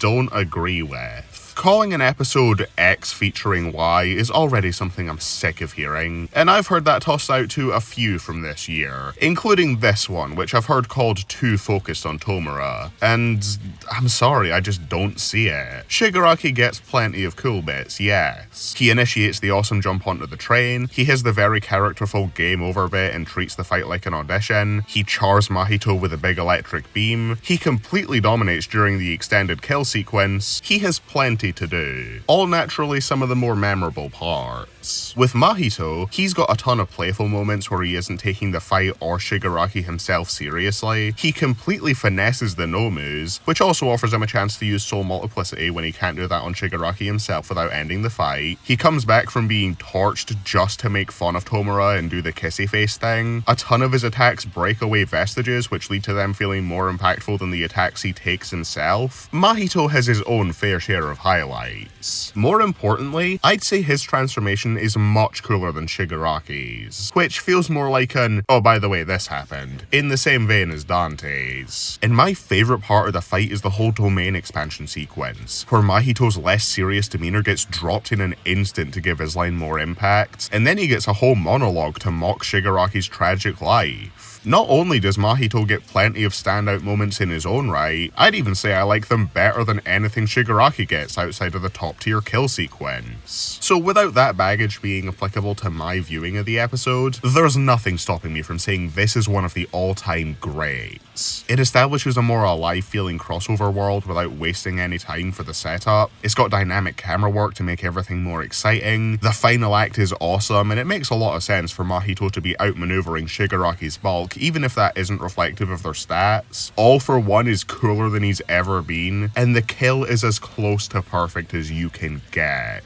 Great use of powers, great closing line, has all the dramatic weight it needs without the comedic visuals being at odds with that, paced flawlessly outside of the odd timing of the door coming down at the end. What more can be said that I haven't already? Forgot to mention, so shoehorning it in here, the conclusion also puts forward a solid case for both Shiggy's victory, and for a stomp this lopsided actually needing to take some extra time to figure out. As with the episodes on either side of it on this list, I've got a whole video glazing this one already. For me to like their execution of this matchup enough to dedicate a standalone video to it says a lot, given that I'm trying to be more of a variety channel now and focus less exclusively on Death Battle. I'm surprised that it ended up as the best performing episode of the year, but I certainly can't say that that success isn't deserved. Tom vs. Wiley, meanwhile. Wiley vs. Tom remains the year's funniest episode. There are so many bits, even in the rundowns, that made me laugh on this rewatch. Some that jump to mind immediately are the Cactus IQ, overall verbed, and Ben's delivery on the Tom Constellation feat. It broke my heart to find out that the Heavenly Push joke is inaccurate, but the delivery is good enough to where I don't mind that much. I do also like the non-comedic aspects of how the analyses are written, like the fairly interesting coverage of the naming origins of Tom and Jerry, or the way they somehow give Wiley a feeling of plot progression. Unfortunately, Tom's plot stuff still has to focus on that fucking movie that I hate. The little shit's name card graphic still pisses me off. Also, there was a piece of fan art that had to be censored after the episode was uploaded. That's not something I can remember happening for a long time. Not really a big problem with the episode, just something to bring up that's new since the review I did. So is the fact that this episode made Devil Tom ever so briefly a meme in my friend group. Wiz just brings him up like we're supposed to know who that is. You know, Devil Tom, everyone's favourite. For the fight, I have taken a list of notes that is 9 bullet points long, even fewer than the other pair that I'm trying to speed through, and most of it can be summarised as, this is really funny and the animation looks nice. Luis and his team did some phenomenal work bringing the fan-voted episode to life with very authentic feeling slapstick, and a ton of Death Battle's all-time funniest moments. moments. The fight card graphic was very sweet, made much funnier by the fact that we haven't seen it in years, so it gets to be a pleasant surprise. The tunnel gag builds on the formula very well by having Tom actively stop and laugh when Wily can't reach him, which opens him up for a counter-attack. Tom trying to escape the YouTube video blesses us with a bunch of thumbnails tailor-made to jokes around the death battle community, while showing that Wily can match and cancel that ability. The DNA dissolver bit with the glasses is so dumb in a way that works perfectly for my taste in comedy, and the ending having the only bit of blood is darkly hilarious in a way that really took me by surprise. There's so much more to it, but short of me listing every joke, I don't think there's a ton more for me to say there. The other aspects of the writing work very well too, like Wily having his gadgets backfire on him more, and the ending building the tension very well with the fighter's regeneration out of the picture. Shout out to the Umbrella, the MVP. Could not have picked a more perfect thing to save Wily in the last second. I can't prove it, but I really want to believe the wall falling down is a Hundreds of Beavers reference. When will Liam give it that last half star? Even the war scene, which I've previously touted as the low point, is still nowhere near bad. It's got some good bits of its own and is perfectly loony. Its unexpected existence is funnier to me than any of the jokes actually in it. It's just a case of everything else being amazing, so the one scene that's just good sticks out. At least we got Tom cooking out of it. Conclusion is neat too. Love the callback to Scooby vs. Courage ending in a draw. Love the coverage of Chuck Jones' rules as part of the reasoning for the plot not nerfing Wily into losing. Even the category system I think was used pretty well here. An outstanding showing that maybe doesn't quite measure up to our previous Toon Force fight or champion voted episode. No, not that one. Okay, there we go. I'm more than satisfied with what we got though. Those other two are in my all-time top 5, so I don't think it's a fair expectation to say Wily vs. Tom needed to be as good as them. Regardless, it remains one of my favourite death battles. Shame I had to speed through it here, but again, I do have a separate video going into more detail. My top 2 meanwhile are ones I have not covered at length on this channel before. So now we're getting into the real tough decision as I try to decide on my favourite episode of the year. Now what card might you play? Should I play Karibo? We're down to our top 2, a pair that many who know me may have predicted. What you might not have predicted is that Ash vs. Yugi is the runner-up rather than the overall winner. Not to sell it short obviously, it's this high after all. My coverage of it is going to go a little out of order, starting with Yugi's rundown. I haven't engaged a whole lot with Yu-Gi-Oh! Throughout my life, so my personal bias here is not nearly as strong as it is with Ash's. Yet this rundown ended up as one of the year's best. It's a great coverage of Yami, Yugi, their journey, all that good stuff. The few references I know like Pot of Greed and the Shadow Realm censorship were incorporated in comedic ways, and I love the way they completely handwave Exodia. Much like with Ash, they mention how the card game took our world by storm as well as the in-universe one, which was a fun way to show its legacy, even if it maybe isn't going to the same extent as Pokemon nowadays. Most importantly, it sells me on Yugi as a character. I really liked hearing about how he bonded with Atem and how they were partners that aided each other in duels, working together on unorthodox strategies to get out of the most bullshit scenarios. Giving mention to how they can use weaker cards not viable in the real meta as part of their game-winning plans was really cool. Some of those monsters did make an impression on me too. I really like the designs of Celtic Guardian, Stone Soldier, Time Hall Wizard, and the funny Catapult Turtle. The ending is great as well. I don't know what Battle City is, but I get the gist of the poor pacing from the funny offhanded line. I love seeing Boomstick finally admit Yugi is cool after accusing him of cheating the whole time. They bring up the next generation and close off with a to be continued. All very nice. Okay, so with all that in mind, I loved Ash's rundown way more. In fact, it's my favourite individual rundown on this list. Even though I haven't kept up with it in over a decade, the Pokemon anime is a show I hold near and dear to my heart. I've probably watched more episodes of it than I have with any other show, covering the vast majority of the Kanto stuff up to partway through Kalos. Because Ash does not have a particularly deep character to explore, this means the rundown gets to divide its attention between a lot of his squad, without feeling like he himself is getting ignored for that. Every plot beat they need need to hit for his journey is covered. They go over the key points of him loving Pokemon, fostering unbreakable bonds with them, and coming up with unique strategies. A lot of the rest of this is me Wojak pointing every time they say a Pokemon's name. Look, the series doesn't show up much on Death Battle, you gotta let me have this. Every single member of Ash's party gets at least one shot to themselves shown on screen, with a lot of the big players getting brief sections dedicated to them. Admittedly, Pidgeot is a very weird choice to follow up new regions, new flying types with, when it stayed in Kanto throughout Ash's whole journey. I mean, Staraptor was right there. That's the only one I raise an eyebrow at though. The rest all make enough sense. It makes me happier than you can comprehend that Buizel got one of those name drops, and they use that Torkoal clip that I love. For the rest of them, there's obviously not enough time to bring everyone up verbally, so the Pokerap bit covering a bunch of them was a nice middle ground. The build up from the standard aces to the Mega and G-Max stuff, peaking with the legendaries was a very natural escalation, closing things off with Pikachu to bring things full circle. And the same as with Yugi, ending with a to be continued like an episode of the anime made me very happy. It's also really funny, plenty of fun references like the crispy bikes, Gibble's harassment of Piplup, jelly donuts, Ash's refusal to age, and so on. Some with deeper context for the fans like calling Darkrai Smeargle victim, or the Minnesota Vikings reference. Boomstick was really on his A-game for this one, with bangers like If It Works Is It Still Stupid, and the cooked bit with the 10 million volt Thunderbolt. Some of my favourite running bits this year were his hatred of 4Kids and Alan. Both paid off with him winning the Tournament of Champions. I understood that reference. A sensational pair of rundowns that serve as love letters to both franchises. Plenty of parallels in the writing, a ton of funny bits, and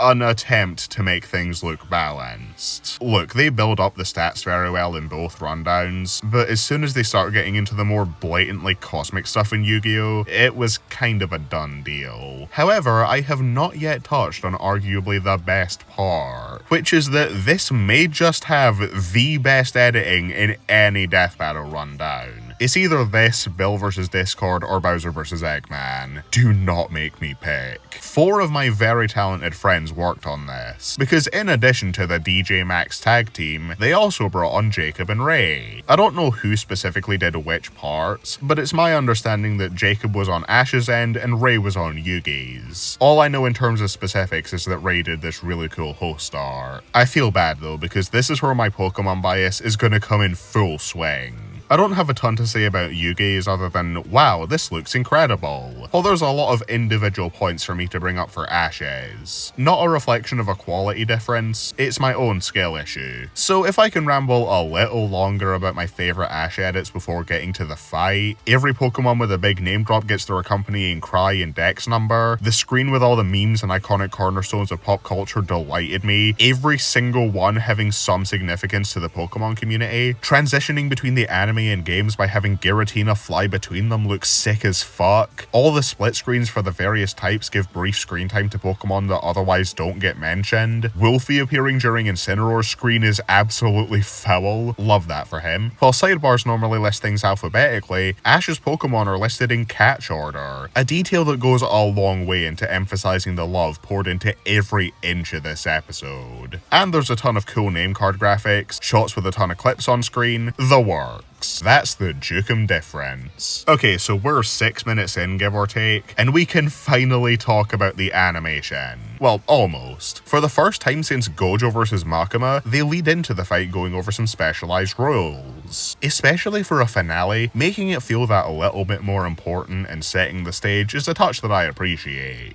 We open on the scene that technically makes this the closest thing to a second Sprite episode this year. I'm not sure how to feel about that. Looks great though. It's a fun callback to the Gen 1 Pokemon games. Pikachu even cycles through future sprites before jumping into 3D. It says a lot that the opening 4v4 is the most normal part of the fight. Pikachu's biggest contribution is defeating Dark Magician out the gate, while the other 3 on each side back them up. Ash psyching himself up as he's thrown into this unfamiliar format is a very Ash thing to do. We had the same reaction to Atem declaring his moves, because I similarly do not know the rules of the card game. Also, I caught that seemingly hand-drawn frame of Dark Magician. You can't hide how sick that looks from me. Even as he's about to lose his unit, Atem's face card still lets him retaliate before Dark Magician shatters. Crocodile's able to catch on to what's about to happen and throws himself in front of the attack to protect his trainer, getting knocked out. This may be intended as a nod to how Pikachu's electric attacks used to work on ground types, except here it's more believable since I have to assume that some of Dark Magician's own firepower was in that blast. One of many cool parts of this fight is how it shows the different kind of bond Ash and Yugi each have with their monsters. Both the Pokemon and dual monsters will throw themselves in front of a hit if it means keeping their commander safe. Ash in turn is willing to throw himself into the fray, while Yugi and Atem remain completely motionless because they have the utmost confidence that their deck will protect them as designed, only flinching when they are in legitimate danger. From here on, everything descends into sheer chaos. We get a funny little exchange where Atem is confused at what Ash means by bringing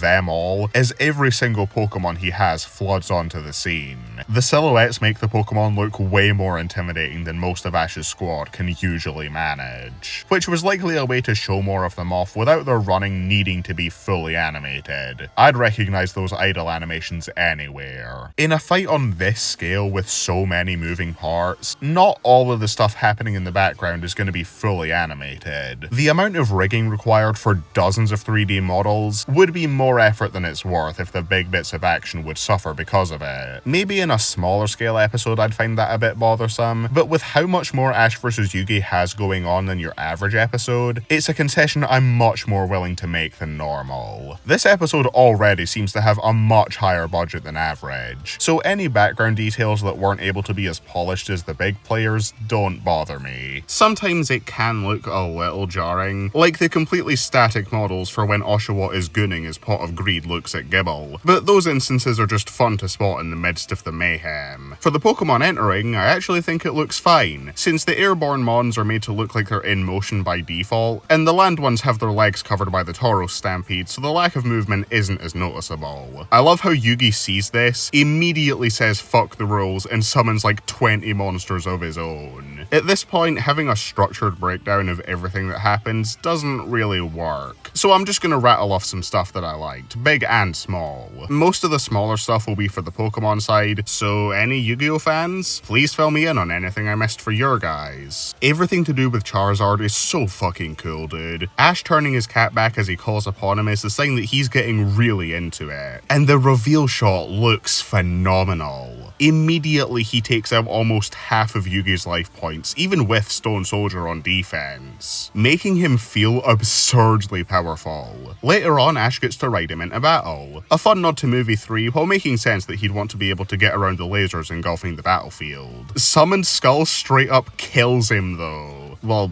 maybe? He's back later, so I guess he got over it. As Ash is falling, he prioritizes catching Pikachu and keeping him safe. Another great showing of his love for his Pokemon. Incineroar suplex on Celtic Guardian is very stylish. The following cut right before the laser hits him is still really funny to me. Squirtle and Bulbasaur teaming up just like old times made me very happy to see. Squirtle even rides on one of the Tauros and has his sunglasses. Lucario gets a chance to Mega Evolve and take out both Gandora and Blackluster Soldier at once, giving him a fair bit of importance since, despite his brief screen time, he took out one of Yugi's most effective players so far. This makes Slifer's entrance even more awesome since it immediately knocks Mega Lucario out of the fray along with 4 others. Live Sceptile reaction. Even if he didn't have that, the scale of him towering over the arena was already one of the coolest looking shots in the animation. Ash Gigantamaxes Gengar in response to this huge threat, which is admittedly one of the weaker portions of the battle to me. Considering he did this directly in response to Slifer, I do think it's a little strange that the two never so much as glance at each other, and the projectiles he sends out are on the slower side. That said, he does make his impact, including with this boot that he throws at Celtic Guardian. I know what you're doing. Also, his initial emerging from the ground is one of the standout transformations of the year. Love his laugh and the shot of him taking over Yugi's shadow. If we're talking about the best entrance of the episode though, nothing compares to Solgaleo. Slifer's summon clearing the sky is neat and all, but the ultra wormhole looking like it's cracking the moon to pieces, itself a visual reference to a thing from Yu-Gi-Oh!, as Nebby emerges in slow motion to save Ash is easily one of the sickest shots of the year.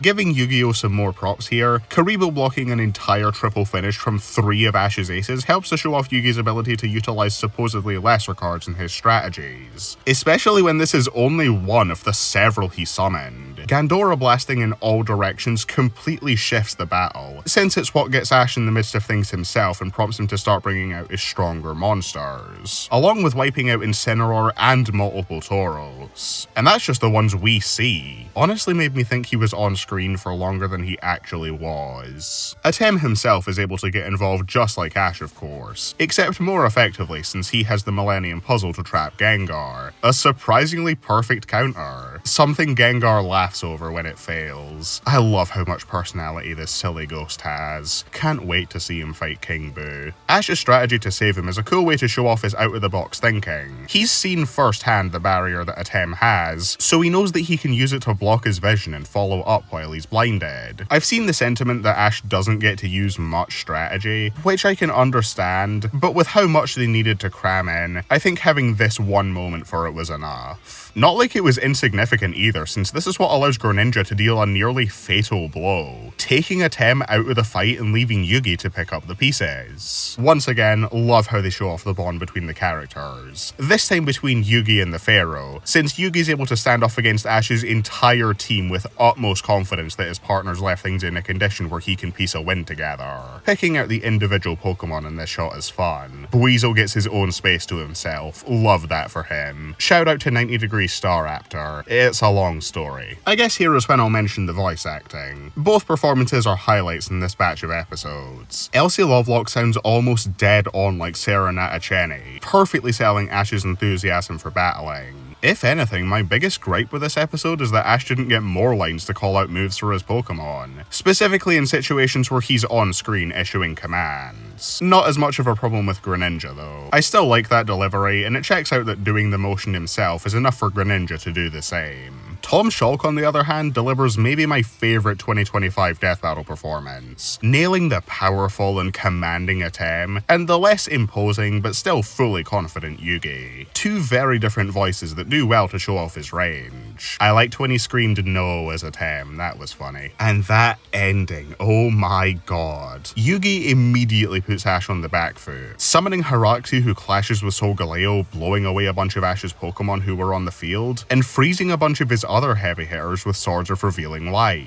The Who's That Pokemon nod is cute. The colours changing to match the old screen briefly is one of my favourite visual touches in the fight. I'm also realising how little Solgaleo has actually done up until now. Guess it was saving itself for the big finale. As things are looking bad for Ash, he doesn't waver. He simply gives Pikachu his hat and prepares his final tiebreaker move, the 10 million volt Thunderbolt, fittingly starting and ending the fight with his best friend. Already this would be one of my favourite sequences in the show, and then they go ahead and have him cycle through all his previous outfits. A flourish they did not need to add, but did anyway because this is one of the biggest labours of love Death Battle has ever released. Despite how much of a wash the debate was on this, with Yugi being nearly unanimously agreed within the community to win, they managed to make the ending feel very close and tense. Ash probably would have won if Yugi didn't have one last trick up his sleeve. Of course, as the final blow is about to land, Yugi reveals that Ash has activated his trap card. Even as someone with a heavy preference for Pokemon going in, this was still one of the biggest hell yeah moments in recent Death Battle. Magic Cylinder being used to secure Yugi's win is, to use the technical term I've pieced together from the Yu-Gi-Oh! Fan responses I've seen, very funny. This final clash is representative of the bond between Ash and Pikachu, and Yugi and Atem, with the latter ultimately winning out. I like to think Atem played Magic Cylinder, which Yugi was able to notice and capitalize on. The smoke clears and shows Ash turn to stone. going out in the heat of battle surrounded by his partners as I'm sure he would have wanted. Yugi pays his respects, and we close out a near perfect battle. I've yapped for ages about the fight, so let's get through the conclusion as quickly as possible. It's funny when they bring up the tears bit and them throwing hands. They don't harp too much on stats, which is good. Not emphasizing the unfathomable gap between the black holes means that everything after doesn't feel irrelevant. The categories are well handled, strategy is explained well, and experience doesn't feel like a pity win. I like the no pathetic cards line, and it was cool how even in the conclusion they gave some fun visual edits for Ash, tossing a beast and lure ball into his collection, while Ambipom runs away since Ash never had him in that state. And here I was thinking the 10-minute storm I talked up about Goku vs Superman would be my longest ranking segment ever. I'm not gonna waste your time with a lengthy summary of my overall opinion after all this. Goes without saying, this is among my favourite death battles. It was up against some steep competition though, which is why I have to say that the number 1 spot on this list actually goes to Simon the Digger versus Kyle Rayner. I don't know whether this will be a popular take. A cool thing about this year is that there doesn't seem to be any consensus on what the best episode is. Most rankings I've seen from others are very different, with all but the bottom trio managing to commonly place very high up. Some of them appear to be pretty divisive though, which does include Simon versus Kyle. I won't confidently declare this as the best, that's not really what I'm about. Let's just get into what makes it my favourite. As a new fan of Gurren Lagann who watched the anime to prepare for this episode, Simon's rundown is all I could have asked for.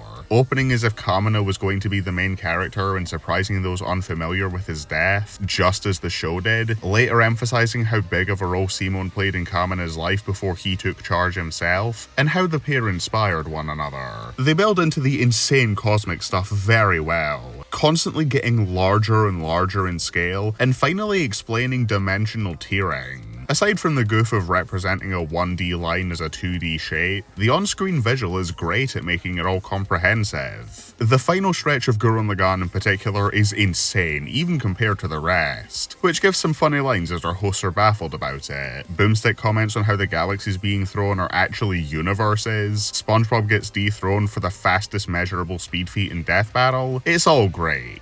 It's a phenomenal coverage of the story, both narratively and relevant to a versus analysis. Practically perfect pacing, making sense of things that are difficult to get across succinctly, edits that constantly go hard as fuck, easily among my favourite rundowns in 2025. Kyle's appears to have gotten some flack for not covering his character well, or at least compared to Simon. This unfortunately seems like something that's tricky to avoid. He's a comic character with a much wider history across multiple runs, compared to a single sub-30 episode anime, and it's not helped by him having a much more complex power set to cover. Obviously, as someone who doesn't read comics, I'm no authority on how well they covered what fans of Kyle would have wanted. What I can say as an outsider is that they made him seem like a pretty neat character.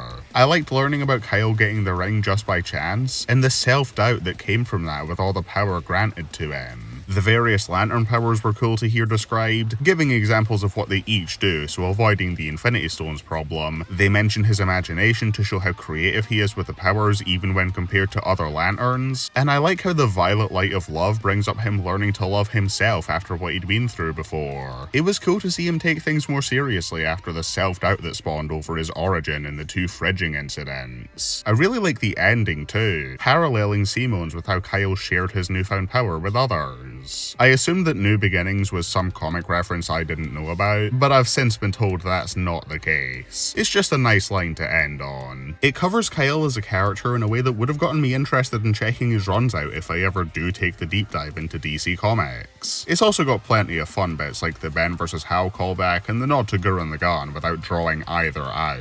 What iPhone do you have with a 24-hour battery life though? Let me get in on that. Magic Crystal mention as well? I'm in heaven. No comment on the higher dimensional versus stuff, which all goes over my head. They made enough sense of the abstract life equation stuff, and made the absurdly large list of lantern powers feel as overwhelming as it should, so it did what I wanted. I like Kyle's rundown quite a lot, and while I can definitely understand if his fans are disappointed about anything being left out, I don't think it's fair to say that they didn't care about him. That is a sentiment I've seen, which expands to the fight. I'll just say right now, I don't agree with that. This is not Simon featuring Kyle. The battle is pretty cleanly divided into 3 sections. Small scale Earth Scuffle, Cosmic Mech Duel, Final Fist Fight. Kyle wins the first, Simon wins the second, they tie in the Drill Clash leading into the finale, and then it's an even back and forth until the final hit is landed. Simon gets the more big and flashy hype moments in aura because that's just kind of how Gurren Lagann is, but Kyle holds his own at every step of the battle, gets to show off his personality through his video game and anime constructs, and is clearly having a fun time with it all. I'd even say he gets my favorite part of this, hell, any fight on this list, but we're getting ahead of ourselves. Another thing I'd like to quickly mention before I start covering what I loved about the fight, you can absolutely make the same criticism here as I did towards Spider-Man vs. Deku with the dialogue. Simon basically just says all his catchphrases on loop. The reason it doesn't bother me here is that, again, that's just kind of how Gurren Lagann is. Simon saying, "Who the hell do you think I am?" or "My drill will X the heavens," is as much a reference as Ash saying, "I choose you," or "Use Thunderbolt. Helps that there are some banger original lines, and the visual callbacks aren't too distracting. I'll give you the "let's see you grit those teeth as he delivers the killing blow" is an exception. Probably could have either put that somewhere else or replaced it with a different line, but I do still like that Simon is encouraging his opponent to the bitter end. So let's take this battle section by section. The initial lower scale kickoff is great, basically having the perfect setup that calls back to Ben vs. Hal, except not in the way I expected them to. Kyle delivers his super weapon line in a much more casual way than Hal, which indicates to me a difference in approach between the two of them. The hand construct spinning the glasses is a nice touch, and although Simon says his quote wrong, this allows for it to come full circle when he says the proper thing once the battle is won. Kyle gets to show off more of his relatively nerdy personality, trading off Hal's direct approach with his constructs to more pop culture based stuff. Balrog is summoned to box the mech, Shenron is used to ensnare Gurren Lagann, the Poltergust absorbs the missiles, fittingly as an orange construct since it's taking them. I love the golf bit with the nice shot impact frame. It's a funny bit made even more so by how Simon probably does not know what golf is, and works for the fight's narrative since Kyle at this point would only be trying to incapacitate the mech, not kill Simon. As soon as he knocks off the head with a pilot inside, he's perfectly content taking what he came for and heading back to base. The only gripe I have with this portion of the fight is the framing of some of the attacks. Because of how little of the screen Kyle takes up and the minimal amount of time you have to see him coming, it can be not immediately clear that he's hit directly. It does become pretty clear quickly afterwards, just not as it's happening. So Kyle decisively wins their base form encounter. Simon, not one to give up easily, still pushes back when he's down to only Lagann to fight with, managing to break through Kyle's barrier, reunite with Gurren, and have this sick as fuck transformation into the Tengen Toppa form. The scale of it bursting out from the universe and peering down from a higher plane as it stomps Kyle is so goddamn cool, man. Hard to believe this isn't the best transformation in the episode. Kyle's White Lantern transformation isn't the one to top it. It's the weakest link of the 3, which is insane to think about when it's probably still contending for top 5 of the year. I love how he sees this quite literally larger than life attack coming his way and responds by stealing his focus and harnessing the power of the full emotional spectrum, forging a construct that matches Tengen Toppa Gurren Lagann in scale. That construct is of the Thought Robot, combining his love for mechas and respect for Superman, arming him with celestial weaponry representing the other individual Lantern cores. years. His admiration towards Clark was previously only a footnote in the sidebar, so I like how it gets paid off in the fight as a more subtle character moment that rewards you for paying attention. Simon gets to geek out about it as well, which is so charming. I love how both of them are clearly having fun with the battle, to the point of reciting the lyrics to the Gurren Lagann theme at each other. Is this a shoehorned reference? Yeah, I guess. Is it cheesy? Oh, absolutely. Does it bother me? Not at all. The dynamic where they both get progressively more into the fight is one of my favorite aspects of this episode, so having them both get to go off about how fucking awesome they are really works. Kyle's red napalm breath being used as a substitute for Superman's heat vision is such a creative way to work in a power specific to a single lantern core. All of them get represented through at least one construct, with green obviously getting the most focus, so additional uses of their unique properties are a very nice bonus. Same with the indigo portals, which send the probability missiles god knows where, only for them to hit Kyle anyway and take him by surprise. This leaves him open for the construct to be grabbed and thrown around the multiverse. If there's one change from the storyboard I'm glad about, it's the removal of Simon directly quoting the best wife in the universe throw line. That's the point where it would have felt like a forced reference to something he wasn't even the one to say. Keeping it as a visual nod only works fine. It's followed by a highlight of the fight. Simon decidedly winning the second act by drilling Kyle's construct into the source wall as he declares that he'll smash through any wall in his way. A fun way to incorporate DC's cosmology and give Simon one of his few original lines. From here on out, the setting is very abstract, standing out from any other locations the show has used before, and increasing the scale above dimensions, even further than what we can visually comprehend. Kyle gets the life equation, which is apparently kept inside of the source wall from what I'm told, so it naturally allows him to power up again and overwhelm Tengatopa Gurren Lagann. While he does this, he attempts to pacify Simon with the various emotional manipulation powers of the Lantern Spectrum, leaving out rage, avarice, and willpower because those aren't exactly the feelings Kyle wants to be drawing out of Simon right now. It very nearly works, but Simon hears the words of Kamina echo, boosting his will and bringing him back into the fight. Kamina's incorporation here is basically a condensed version of the multiversal labyrinth in Gurren Lagann, which I adore to no end. Having their bond be the driving force behind Simon's comeback is perfectly fitting, and it leads into one of the sickest transformations in any death battle. Super Tengatopa Gurren Lagann. What can I even say that isn't blatantly obvious? The animation is stunning, the scale is sold perfectly, the Giga drill break is the embodiment of hype moments and aura, and Kyle even gets his own awesome rebuttal where he makes a drill just as large, themed around the Lantern Spectrum, and matches Simon directly, which breaks reality all around them. His expressions sell even further that he's having a great time. The finale is, as it should be, a bare-knuckle brawl. Both of them have spent the entire fight pushing each other to the limit and ascending their own power to match. Now it's time to see whose limits give out first. No mech, no large constructs, just two dudes duking it out, having sustained the most battle damage out of any fighter this season despite having among the best regeneration. The final clashes are awesome, maybe pulling more directly from the imagery of the anti-spiral fist fight than I'd like, but the additional flourishes of the impact frames to look like comic and manga panels do a lot to outweigh that, and add a lot of weight behind each hit.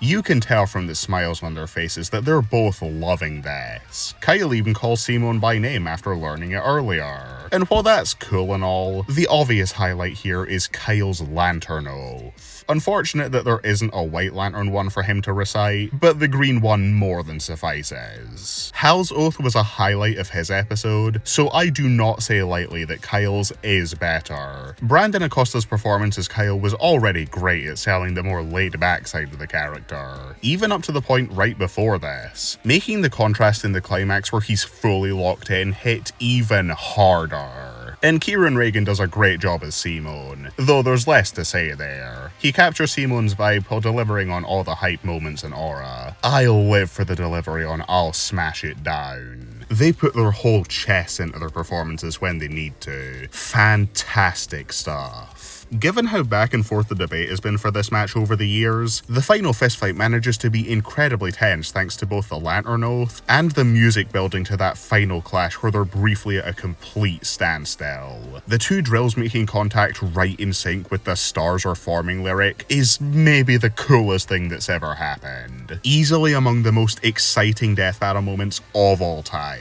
Even more so when Simone does come out on top and land the final hit. Kyle's last words are great, acknowledging Simone's will and how that'd allow him to be a powerful lantern. The ring seems to agree with this, and so offers itself to Simone following its previous owner's death. And Simone fittingly turns it down since he doesn't want to become an authority figure again, perfectly ending on the "who do you think I am" line. Also, goes without saying, the battle looks outstanding. I wasn't expecting it to be fully hand-drawn, so I can really admire the extra ambition behind it, especially given what matchup this is. Mecha stuff is notoriously harder to draw. Anytime I see an artist commission sheet, they usually either state that they won't do mecha, or have to make it a point that they can. With that extra knowledge, I can further appreciate how consistently great everything looks. Yes, a lot of shots are in different art styles with noticeable changes in shading, proportions, line art, and what have you. I can understand how that might take someone out of it. For me, it doesn't. Those are just how the characters are translated into each of the animator styles, and I like seeing that. In some cases like Mob vs Tatsumaki, or more recently Bakugo vs Reze, where they're switching constantly across even more radically different looks between shots, then yeah, it can distract me a bit. Simone vs Kyle I don't think goes to quite the same extent in that regard. Also, the Viz post work is phenomenal. All the vibrant celestial environments and more abstract portion in the source wall give it a really distinct look. It's arguably even better than Galactus vs Unicron at capturing the beauty and vast scale of the infinite expanse of space. And closing things out, we have our conclusion. It's fairly thorough and boils down a very complex match into something comprehensive. Even the category system here I don't think is misused. Just replace the word imagination with powers or abilities, and they're golden. I'm sure there are plenty arguments to be made against it. I'm not too bothered about that though, because this debate by design gets a lot less concrete when you're working with dimensional tiering instead of tons of TNT. They arguably fall into a bit of a no limits fallacy with Simone's growth, but still put forward other factors, like how his regeneration would stop Kyle from fully killing him in the Lantern's charge cycle, and reality fiction transcendence. A phrase that I'm not at all tired of hearing. Why would you even imply that? Ringmaster's cameo was pretty funny. Love the acknowledgement of their similar taste in accessories. Ultimately, it's a solid conclusion, ending one of my favourite episodes to date. The top 4 is much tighter in quality this year than it typically is for me, but even though the gap wasn't especially wide, I still didn't have to weigh my options for too terribly long. Simone vs Kyle easily holds as one of my top 10 favourite death battles, possibly even top 5. I keep going back and forth between this and Snake vs Sam. I couldn't confidently pick my favourite between them, but the fact that it's close should speak volumes. Well, wasn't that a fun and very brief journey? 2025 was a great year for Death Battle, and getting to put my thoughts on every episode to paper has been a ton of fun. Very excited to see how the rest of 2026 turns out, though I'm hoping we have a bit less shonen spam in the second half. I'm writing this before Yuji vs Denji comes out, and the day after the reveal of Sentry vs Superboy Prime, so here's hoping for a bit more variety in the 4 or 5 unrevealed matches. Won't keep you too long for the outro. This is my longest scripted video to date after all, so let's close things out. Hope you enjoyed this feature-length ramble. If you want to hear me talk about this set of episodes for even longer, then I've got other videos out ranking the music tracks and talking about my favourite scene in each battle. Check those out if you want, or any of my other stuff if that's of interest to you. Thanks for watching. I need a nap.